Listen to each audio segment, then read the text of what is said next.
Bible ਵਿੱਚ 666 ਦਾ ਕੀ ਮਤਲਬ ਹੈ? ਜਾਨਵਰ ਦਾ ਨਿਸ਼ਾਨ ਕੀ ਦਰਸਾਉਂਦਾ ਹੈ ਅਤੇ ਮੈਂ ਇਸ ਦੇ ਨਿਸ਼ਾਨ ਤੋਂ ਕਿਵੇਂ ਬਚ ਸਕਦਾ ਜਾਂ ਸਕਦੀ ਹਾਂ? ਪ੍ਰਕਾਸ਼ਨ 13 ਦਾ ਜਾਨਵਰ ਕੌਣ ਹੈ? ਤੁਸੀਂ ਇਹਨਾਂ ਜਵਾਬਾਂ ਨੂੰ ਜਾਣਨ ਦੇ ਲਈ ਬਾਈਬਲ ਤੋਂ ਜਾਣਨਾ ਚਾਹੋਗੇ। ਮੇਰਾ ਨਾਮ ਕੈਮੀ ਉਟਮਨ ਹੈ ਅਤੇ ਇਹ ਹੈ ਬਾਈਬਲ ਦੇ ਭਵਿੱਖਬਾਣੀਆਂ ਨੂੰ ਅਨਲੌਕ ਕਰਨਾ। ਅੰਤਰਰਾਸ਼ਟਰੀ ਪੱਧਰ ਤੇ ਮਹਾਮਾਰੀ ਦਾ ਫੈਲਣਾ, ਕੋਰੋਨਾ ਵਾਇਰਸ ਤੇ ਬ੍ਰੇਕਿੰਗ ਨਿਊਜ਼, ਗਲੋਬਲ ਰਾਜਨੀਤੀ ਤੇ ਹੇਰ-ਫੇਰ, ਕੁਪ੍ਰਬੰਧਨ ਤੇ ਭ੍ਰਸ਼ਟਾਚਾਰ, ਕੁਦਰਤੀ ਆਫਤਾਵਾਂ ਤੇ ਤੇਜ਼ੀ ਨਾਲ ਵਧਣਾ, ਆਸਟ੍ਰੇਲੀਆ ਵਿੱਚ ਜੰਗਲ ਦੀ ਅੱਗ, ਦੁਨੀਆ ਭਰ ਵਿੱਚ ਇਹਨਾਂ ਦਾ ਚੇਤਾਵਨੀ। ਇਸ ਦਾ ਕੀ ਮਤਲਬ ਹੈ? ਇਸ ਦਾ ਕੀ ਭਵਿੱਖ ਹੈ?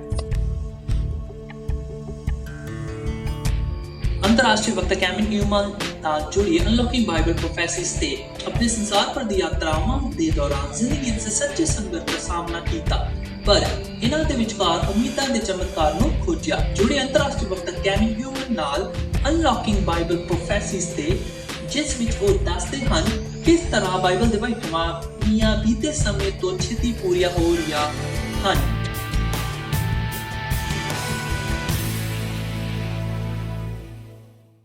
ਬਾਈਬਲ ਦੀ ਭਵਿੱਖਬਾਣੀ ਨੂੰ ਅਨਲੌਕ ਕਰਨ ਦੇ ਇੱਕ ਹੋਰ ਐਪੀਸੋਡ ਵਿੱਚ ਤੁਹਾਡਾ ਸਵਾਗਤ ਹੈ। ਹੁਣ ਜੇ ਤੁਸੀਂ ਇਸ ਪ੍ਰੋਗਰਾਮ ਨੂੰ ਪਹਿਲੀ ਵਾਰ ਵੇਖ ਰਹੇ ਹੋ ਤਾਂ ਤੁਸੀਂ ਜਾ ਸਕਦੇ ਹੋ awr.org ਬਾਈਬਲ ਅਤੇ ਪਿਛਲੇ ਸਾਰੇ ਐਪੀਸੋਡ ਵੇਖ ਸਕਦੇ ਹੋ। ਕੱਲ ਦਾ ਵਿਸ਼ਾ ਮੇਰਾ ਪਸੰਦੀਦਾ ਵਿਸ਼ਿਆਂ ਵਿੱਚੋਂ ਇੱਕ ਸੀ। ਇਹ ਜਾਣਨਾ ਮੈਨੂੰ ਬਹੁਤ ਹੀ ਆਰਾਮਦਾਇਕ ਹੈ ਕਿ ਪਰਮੇਸ਼ਵਰ ਪਿਆਰ ਦਾ ਉਹ ਸਭ ਕੁਝ ਕਰ ਰਿਹਾ ਹੈ ਉਹ ਸਾਨੂੰ ਬਚਾਉਣ ਲਈ ਕਰ ਸਕਦਾ ਹੈ। ਪਰ ਜੇ ਅਸੀਂ ਅੱਜ ਵੀ ਆਪਣੇ ਰਾਹ ਤੇ ਜਾਣ ਦੀ ਚੋਣ ਕਰਦੇ ਹਾਂ, ਉਹ ਸਾਨੂੰ ਸਦੀਵੀ ਸਜ਼ਾ ਨਹੀਂ ਦੇਵੇਗਾ, ਪਰ ਹੁਣ ਸਾਨੂੰ ਆਪਣਾ ਜੀਵਨ ਉਸਨੂੰ ਦੇਣਾ ਚਾਹੀਦਾ ਹੈ ਤੇ ਇਹੋ ਹੀ ਹੈ। ਪਰ ਇਸ ਤੋਂ ਅੱਗੇ ਇਹ ਤੱਥ ਇਹ ਖੁੱਲਦਾ ਹੈ ਕਿ ਸਾਡੇ ਲਈ ਨਿਰਣਿਆਂ ਦੀ ਕਿਤਾਬਾਂ ਨੂੰ ਉੱਪਰ ਚੱਕਣਾ ਇਹ ਸੱਚਮੁੱਚ ਕਮਾਲ ਹੀ ਦਾ ਹੈ। ਅੱਜ ਅਸੀਂ ਆਪਣਾ ਧਿਆਨ ਉਸ ਵਿਸ਼ੇ ਵੱਲ ਮੋੜਦੇ ਹਾਂ ਜੋ ਉਹਨਾਂ ਤੋਂ ਵੀ ਹੁੰਗਾਰਾ ਲੈਂਦੇ ਹਨ ਜੋ ਬਾਈਬਲ ਵਿੱਚ ਵਿਸ਼ਵਾਸ ਨਹੀਂ ਰੱਖਦੇ। ਇਸ ਨੂੰ ਹਾਲੀਵੁੱਡ ਦੁਆਰਾ ਪ੍ਰਸਿੱਧ ਕੀਤਾ ਗਿਆ ਹੈ ਅਤੇ ਇਹ ਬਹੁਤ ਵੱਡੀ ਗਲਤਫਹਿਮੀ ਹੈ। ਜਾਨਵਰ ਦਾ ਨਿਸ਼ਾਨ ਇੱਕ ਗੰਭੀਰ ਵਿਸ਼ਾ ਹੈ ਜੋ ਕਿ ਡੂੰਘਾਈ ਨਾਲ ਅਧਿਐਨ ਦਾ ਹੱਕਦਾਰ ਹੈ। ਤੁਸੀਂ ਮੇਰੇ ਦੋਸਤੋ ਮੇਰੇ ਨਾਲ ਬਣੇ ਰਹਿਣਾ ਚਾਹੋਗੇ। ਜੇ ਵੀ ਤੁਹਾਡੇ ਕੋਈ ਵੀ ਸਵਾਲ ਸੰਬੰਧਿਤ ਇਸ ਨਾਲ ਹਨ, ਉਹਨਾਂ ਪਾਤਰਾਂ ਨੂੰ ਜਿਨ੍ਹਾਂ ਦਾ ਅਸੀਂ ਅੱਜ ਅਧਿਐਨ ਕਰਦੇ ਹਾਂ, ਜਾਂ ਜੇ ਤੁਹਾਡੇ ਕੋਲ ਬਾਈਬਲ ਜਾਂ ਕੋਈ ਹੋਰ ਤਰ੍ਹਾਂ ਦਾ ਪੂਰਾ ਗੈਰ ਸੰਬੰਧਿਤ ਸਵਾਲ ਵੀ ਹੈ, ਤਾਂ ਜੇ ਤੁਹਾਡੇ ਕੋਲ ਕੋਈ ਪ੍ਰਾਰਥਨਾ ਦੀ ਬੇਨਤੀ ਹੈ, ਬਸ ਹੇਠਾਂ ਦਿੱਤੇ ਲਿੰਕ ਤੇ ਕਲਿੱਕ ਕਰੋ ਤੇ ਅਸੀਂ ਪਸੰਦ ਕਰਾਂਗੇ ਤੁਹਾਡੇ ਸਵਾਲਾਂ ਦੇ ਜਵਾਬ ਦੇਣੇ ਤੇ ਤੁਹਾਡੀ ਪ੍ਰਾਰਥਨਾ ਦੀ ਬੇਨਤੀ ਨੂੰ ਸੁਣਨ ਦੇ ਲਈ। ਆਓ ਪ੍ਰਾਰਥਨਾ ਕਰੀਏ ਅਤੇ ਆਪਣੇ ਵਿਸ਼ੇ ਵਿੱਚ ਅੱਗੇ ਵਧੀਏ। ਮਾਰਕ। ਸਵਰਗ ਦੇ ਪਿਤਾ ਰੱਬਾ, ਮੈਨੂੰ ਆਪਣੇ ਆਪ ਤੋਂ ਖਾਲੀ ਕਰ ਦਿਓ, ਮੈਨੂੰ ਆਪਣੀ ਪਵਿੱਤਰ ਆਤਮਾ ਨਾਲ ਭਰ ਦਿਓ। ਹੋ ਸਕਦਾ ਹੈ ਕਿ ਇਹ ਕੇਵਲ ਸਿਰਫ ਔਰ ਸਿਰਫ ਤੁਹਾਡੇ ਸ਼ਬਦ ਹੋਣ, ਮੈਂ ਆਪਣੇ ਵੱਲੋਂ ਕੁਝ ਨਾ ਬੋਲਾਂ, ਇੱਥੇ ਤੁਹਾਡੇ ਬਰਤਨ ਵਜੋਂ ਹੀ ਮੈਂ ਗੱਲ ਕਰਾਂ।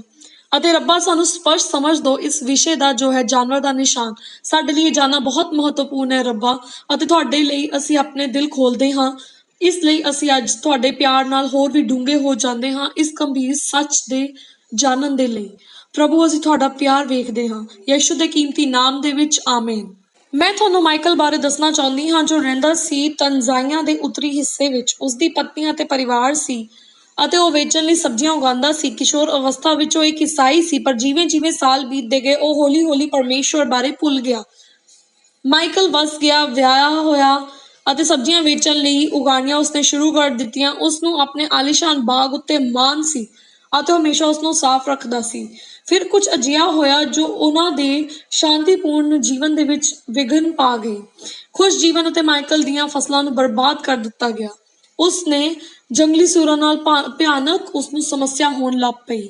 ਉਸਦੇ ਪੌਦਿਆਂ ਨੂੰ ਤਬਾਹ ਕਰ ਦਿੰਦੇ ਸਨ ਅਤੇ ਉਸਦੀ ਸਬਜ਼ੀਆਂ ਉਹ ਜੰਗਲੀ ਸੂਰ ਖਾ ਲੈਂਦੇ ਸਨ। ਫਸਲਾਂ ਦੀ ਰੱਖਿਆ ਕਰਨ ਲਈ ਉਹ ਸਾਰੀ ਰਾਤ ਜਾਗ ਕੇ ਉਹਨਾਂ ਦੇ ਉੱਤੇ ਨਜ਼ਰ ਰੱਖਣ ਲਈ ਉੱਠਿਆ ਰਹਿੰਦਾ ਸੀ।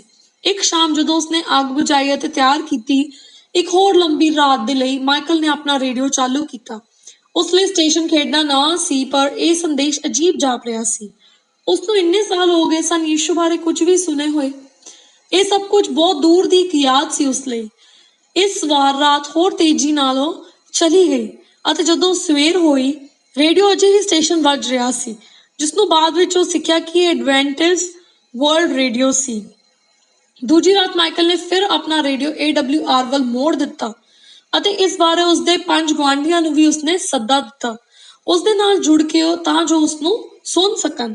ਤੀਜੀ ਰਾਤ ਰੇਡੀਓ ਤੇ ਵਿਸ਼ਵਾਸ ਦਾ ਸੰਦੇਸ਼ ਦਿੱਤਾ ਗਿਆ। ਉਸਦਾ ਦਿਲ ਉਸ ਨਾਲ ਬਹੁਤ ਛੂ ਗਿਆ ਅਤੇ ਉਸਨੇ ਆਪਣੇ ਦੋਸਤਾਂ ਨੂੰ ਕਿਹਾ, ਸਾਡੀ ਫਸਲਾਂ ਦੀ ਰਾਖੀ ਕਰਨ ਲਈ ਇੱਕ ਰੱਬ ਜਿਹੜਾ ਹੈ ਉਹ ਬਹੁਤ ਵੱਡਾ ਹੈ। ਅਸੀਂ ਰਾਤ ਨੂੰ ਕਿਉਂ ਉੱਠਦੇ ਹਾਂ? ਮਾਈਕਲ ਨੇ ਫੈਸਲਾ ਕੀਤਾ ਕਿ ਉਹ ਪਰਮੇਸ਼ਵਰ ਨੂੰ ਇੱਕ ਮੌਕਾ ਦੇਵੇਗਾ ਇਹ ਜਾਂਚ ਕਰਨ ਦੇ ਲਈ ਤੇ ਦੇਖਣ ਦੀ ਕੋਸ਼ਿਸ਼ ਕਰੇਗਾ ਕਿ ਰੱਬ ਅਸਲ ਵਿੱਚ ਹੈ। ਮਾਈਕਲ ਉਸ ਰਾਤ ਘਰੋਂ ਬਾਹਰ ਜਾਣ ਦੀ ਬਜਾਏ ਘਰ ਦੇ ਵਿੱਚ ਰਿਹਾ ਅਤੇ ਉਸਦੀ ਫਸਲਾਂ ਤਾਂ ਜੋ ਆਪਣੀ ਫਸਲਾਂ ਦੇ ਉੱਤੇ ਨਾ ਨਜ਼ਰ ਰੱਖ ਸਕੇ। ਉਸਨੇ AWR ਨੂੰ ਸੁਣਨ ਦੇ ਲਈ ਆਪਣੇ ਪਰਿਵਾਰ ਨੂੰ ਵੀ ਇਕੱਠਾ ਕੀਤਾ ਅਤੇ ਪਰਮੇਸ਼ਵਰ ਦੀ ਸੁਰੱਖਿਆ ਦੇ ਲਈ ਉਸਨੇ ਪ੍ਰਾਰਥਨਾ ਕੀਤੀ। ਅਗਲੀ ਸਵੇਰ ਮਾਈਕਲ ਆਪਣੀ ਫਸਲਾਂ ਦਾ ਵੇਰਵਾ ਕਰਨ ਦੇ ਲਈ ਘਰੋਂ ਭੱਜ ਗਿਆ। ਹੈਰਾਨੀ ਦੀ ਗੱਲ ਇਹ ਸੀ ਕਿ ਕੋਈ ਵੀ ਨੁਕਸਾਨ ਉੱਥੇ ਨਹੀਂ ਹੋਇਆ ਸੀ। ਉਹ ਬਹੁਤ ਉਤਸ਼ਾਹਿਤ ਸੀ ਤੇ ਉਹ ਵਾਪਸ ਭੱਜ ਆਇਆ ਤਾਂ ਜੋ ਆਪਣੇ ਪਰਿਵਾਰ ਨਾਲ ਖੁਸ਼ਖਬਰੀ ਸਾਂਝੀ ਕਰ ਸਕੇ। ਆਪਣੇ ਜੀਵਨ ਵਿੱਚ ਪਹਿਲੀ ਵਾਰ ਉਸਨੇ ਮਹਿਸੂਸ ਕੀਤਾ ਕਿ ਪਰਮੇਸ਼ਵਰ ਅਸਲੀ ਹੈ ਤੇ ਉਸਦੀ ਪਰਵਾਹ ਕਰਦਾ ਹੈ। ਰਾਤ ਤੋਂ ਬਾਅਦ ਮਾਈਕਲ ਘਰ ਵਾਪਸ ਆਇਆ। ਉਸਦਾ ਰੇਡੀਓ ਉਸਨੇ ਸੁਣਿਆ ਅਤੇ ਫਿਰ ਪ੍ਰਾਰਥਨਾ ਕੀਤੀ, ਸ਼ਾਂਤੀ ਦੇ ਨਾਲ ਸੌਣ ਦੇ ਲਈ ਅਤੇ ਸੁਰੱਖਿਆ ਦੇ ਲਈ। ਪਹਿਲਾਂ ਵਾਂਗ ਉਸਦੇ ਗਵਾਂਢੀਆਂ ਨੇ ਸਵਾਲ ਪੁੱਛਣੇ ਸ਼ੁਰੂ ਕਰ ਦਿੱਤੇ। ਉਹ ਸੂਰਾਂ ਨੂੰ ਉਸਦੇ ਖੇਤਾਂ ਵਿੱਚੋਂ ਲੰਘਦੇ ਦੇਖ ਰਹੇ ਸਨ, ਕੇਵਲ ਉਹਨਾਂ ਦੀ ਆਸ-ਪਾਸ ਦੀ ਫਸਲਾਂ ਨੂੰ ਖਾਣ ਦੇ ਲਈ। ਉਹਨਾਂ ਨੂੰ ਯਕੀਨ ਸੀ ਕਿ ਇਹ ਕੋਈ ਜਾਦੂ ਟੂਣਾ ਹੈ। ਮਾਈਕਲ ਨੇ ਖੁਸ਼ੀ ਨਾਲ ਰੇਡੀਓ ਬਾਰੇ ਦੱਸਿਆ ਅਤੇ ਪਰਮੇਸ਼ਵਰ ਬਾਰੇ ਜੋ ਸਬਜ਼ੀਆਂ ਨੂੰ ਸੂਰਾਂ ਤੋਂ ਰੱਖਿਆ ਕਰਦਾ ਹੈ।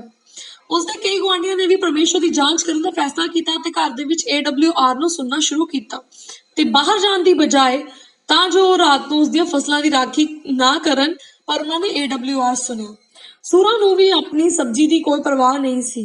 ਕੁਝ ਸਮੇਂ ਬਾਅਦ ਮਾਈਕਲ, ਉਸਦਾ ਪਰਿਵਾਰ ਅਤੇ 30 ਹੋਰ ਲੋਕ ਆਪਣੇ ਪਿੰਡ ਤੋਂ ਆਪਣੀ ਜਾਨ ਦੇਣ ਦੇ ਲਈ ਇਕੱਠੇ ਹੋਏ, ਬਪਤਿਸਮਾ ਦੇ ਲਈ ਯਿਸੂ ਦੇ ਨਾਮ ਦੇ ਵਿੱਚ। ਮਾਈਕਲ ਨੇ ਮੁਸਕਰਾਉਂਦੇ ਹੋਏ ਕਿਹਾ, ਅਸੀਂ AWR ਲਈ ਬਹੁਤ ਧੰਨਵਾਦੀ ਹਾਂ, ਕਿਉਂਕਿ ਜੇ ਅਸੀਂ ਇਹ ਪ੍ਰਸਾਰਣ ਨਾ ਸੁਣਿਆ ਹੁੰਦਾ, ਅਸੀਂ ਅੱਜ ਵੀ ਹਨੇਰੇ ਵਿੱਚ ਕਿਤੇ ਬਾਹਰ ਬੈਠੇ ਹੁੰਦੇ, ਪਹਿਰੇਦਾਰੀ ਦੇ ਰਹੇ ਹੁੰਦੇ ਤਾਂ ਜੋ ਸਾਡੇ ਫਸਲਾਂ ਜਿਹੜੀਆਂ ਉਹ ਸੂਰਾਂ ਤੋਂ ਬਚੀਆਂ ਜਾਣ ਅਤੇ ਯਿਸੂ ਬਾਰੇ ਸੁਣਨ ਤੋਂ ਅਸੀਂ ਖੁੰਝ ਗਏ ਹੁੰਦੇ। 3 ਸਾਲਾਂ ਬਾਅਦ ਮਾਈਕਲ ਦੇ ਬਗੀਚੇ ਜਾਰੀ ਹਨ, ਉਹ ਵੱਧ ਚੁੱਕੇ ਹਨ ਤੇ ਜੰਗਲੀ ਸੂਰ ਕਦੇ ਵਾਪਸ ਨਹੀਂ ਆਏ। ਮਾਈਕਲ ਪਰਮੇਸ਼ਵਰ ਬਾਰੇ ਹਰ ਕਿਸੇ ਨੂੰ ਦੱਸਣਾ ਪਸੰਦ ਕਰਦਾ ਹੈ ਕਿ ਉਹ ਹੁਣ ਇੱਕ ਮਿਸ਼ਨਰੀ ਬਣ ਗਿਆ ਹੈ। ਯਿਸੂ ਲਈ ਉਸਦੇ ਪਿਆਰ ਨੂੰ ਮੁੜ ਸੁਰਜੀਤ ਕੀਤਾ ਗਿਆ ਹੈ ਅਤੇ ਉਸਦਾ ਇੱਕ ਜਨੂੰਨ ਉਸਦਾ ਨਿੱਜੀ ਅਨੁਭਵ ਤੋਂ ਪੈਦਾ ਹੋਇਆ ਹੈ, ਜੋ ਕਿ ਸਿਰਫ ਔਰ ਸਿਰਫ ਵਿਸ਼ਵਾਸ ਹੈ। ਇਹ ਸਭ ਰੇਡੀਓ ਪ੍ਰਸਾਰਣ ਦਾ ਇੱਕ ਸਰਲ ਨਤੀਜਾ ਹੈ ਅਤੇ ਇੱਕ ਵੱਡਾ ਰੱਬ ਪ੍ਰਾਰਥਨਾ ਦਾ ਜਵਾਬ ਦੇਣ ਲਈ ਕਾਫੀ ਹੈ। ਇਹ ਕਹਾਣੀ ਇੱਕ ਸ਼ਾਨਦਾਰ ਪ੍ਰਦਰਸ਼ਨ ਹੈ ਉਸ ਮਨੁੱਖ ਬਾਰੇ ਜਿਸਨੇ ਪਰਮੇਸ਼ਵਰ ਦੀ ਦੇਖਭਾਲ ਦੇ ਵਿੱਚ ਪੂਰਾ ਵਿਸ਼ਵਾਸ ਕੀਤਾ। ਸਾਨੂੰ ਆਪਣਾ ਵਿਸ਼ਵਾਸ ਰੱਖਣ ਦਾ ਅਭਿਆਸ ਸ਼ੁਰੂ ਕਰਨ ਦੀ ਲੋੜ ਹੈ ਜੀਵਨ ਦੀ ਛੋਟੀਆਂ-ਛੋਟੀਆਂ ਚੀਜ਼ਾਂ ਵਿੱਚ, ਤਾਂ ਜੋ ਵੱਡੇ-ਵੱਡੇ ਮੁੱਦੇ ਸਾਹਮਣੇ ਜਦੋਂ ਆਉਂਦੇ ਹਨ ਤਾਂ ਅਸੀਂ ਉਸ ਲਈ ਦ੍ਰਿੜ ਆਪਣਾ ਨਿਸ਼ਚੈ ਕਰ ਸਕੀਏ ਅਤੇ ਖੜੇ ਹੋ ਸਕੀਏ ਹਿੰਮਤ ਦੇ ਨਾਲ ਅਤੇ ਵਿਸ਼ਵਾਸ ਦੇ ਨਾਲ, ਜੋ ਸਾਡਾ ਰੱਬ ਦੇ ਵਿੱਚ ਹੋਵੇ, ਭਾਵੇਂ ਉਹ ਜਿਹੜੇ ਮਰਜ਼ੀ ਨਤੀਜੇ ਹੋਣ।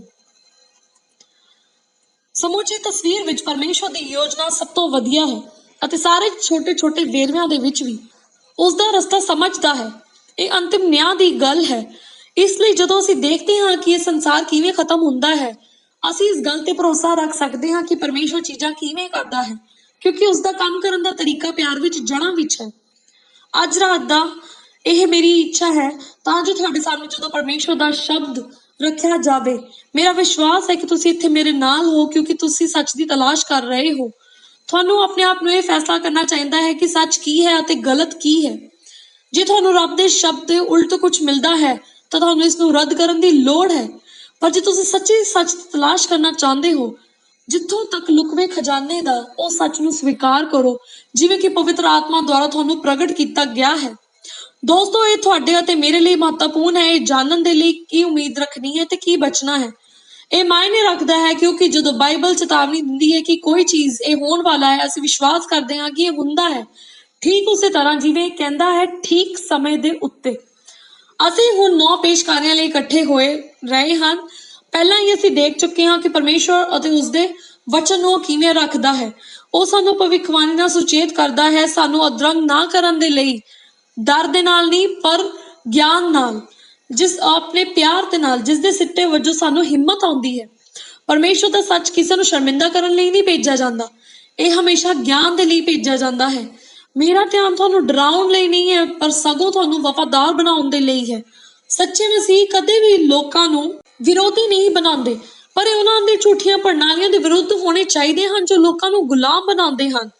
ਸ਼ੈਤਾਨ ਦਾ ਮਕਸਦ ਤਾਂ ਨਕਲੀ ਸੱਚਾਈ ਹੈ ਅਤੇ ਉਹ ਜੋ ਕੁਝ ਵੀ ਪਰਮੇਸ਼ਵਰ ਮਨੁੱਖ ਦੀ ਭਲਾਈ ਲਈ ਦਿੰਦਾ ਹੈ, ਸ਼ੈਤਾਨ ਉਸ ਨੂੰ ਤਬਾਹੀ ਲਈ ਯੂਜ਼ ਕਰਦਾ ਹੈ। ਇਸ ਲਈ ਤੁਹਾਨੂੰ ਇੱਕ ਚੋਣ ਦਿੱਤੀ ਜਾਂਦੀ ਹੈ।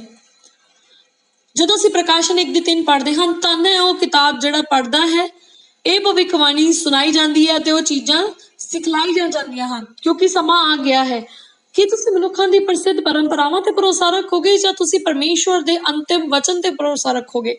ਅੱਜ ਰਾਤ ਦੇ ਬੇਹੱਦ ਮਹੱਤਵਪੂਰਨ ਵਿਸ਼ੇ ਦੇ ਉੱਤੇ ਯਾਦ ਰੱਖੋ ਕਿ ਸਾਡੀ ਲੜੀ ਦਾ ਵਿਸ਼ਾ ਇਹ ਹੈ, ਜੇ ਬਾਈਬਲ ਦੇ ਵਿੱਚ ਹੈ ਤਾਂ ਮੈਂ ਇਸ ਤੇ ਵਿਸ਼ਵਾਸ ਕਰਾਂਗੀ ਜਾਂ ਕਰਾਂਗਾ, ਪਰ ਜੇ ਬਾਈਬਲ ਇਸ ਨਾਲ ਅਸਹਿਮਤ ਹੈ ਤਾਂ ਇਸ ਦਾ ਮੇਰੇ ਨਾਲ ਕੋਈ ਵੀ ਮਤਲਬ ਨਹੀਂ ਹੈ। ਸਭ ਤੋਂ ਡਰਾਉਣੀ, ਭਿਆਨਕ ਅਤੇ ਹੈਰਾਨ ਕਰਨ ਵਾਲੀ ਭਾਸ਼ਾ ਸਾਰੇ ਪ੍ਰਗਟਾਵੇ ਦੀ ਕਿਤਾਬ ਵਿੱਚ ਵਰਤਿਆ ਜਾਂਦਾ ਹੈ ਤਾਂ ਜੋ ਜਾਨਵਰ ਦੇ ਨਿਸ਼ਾਨ ਦਾ ਵਰਣਨ ਕੀਤਾ ਜਾ ਸਕੇ। ਆਓ ਪੜ੍ਹੀਏ ਕਿ ਪਰਮੇਸ਼ਵਰ ਸਜ਼ਾ ਦਾ ਵਰਣਨ ਕਿਵੇਂ ਕਰਦਾ ਹੈ ਉਹਨਾਂ ਲਈ ਜੋ ਨਿਸ਼ਾਨ ਪ੍ਰਾਪਤ ਕਰਦੇ ਹਨ। ਪ੍ਰਕਾਸ਼ਨ 14 ਦੀ 9 ਤੋਂ 11।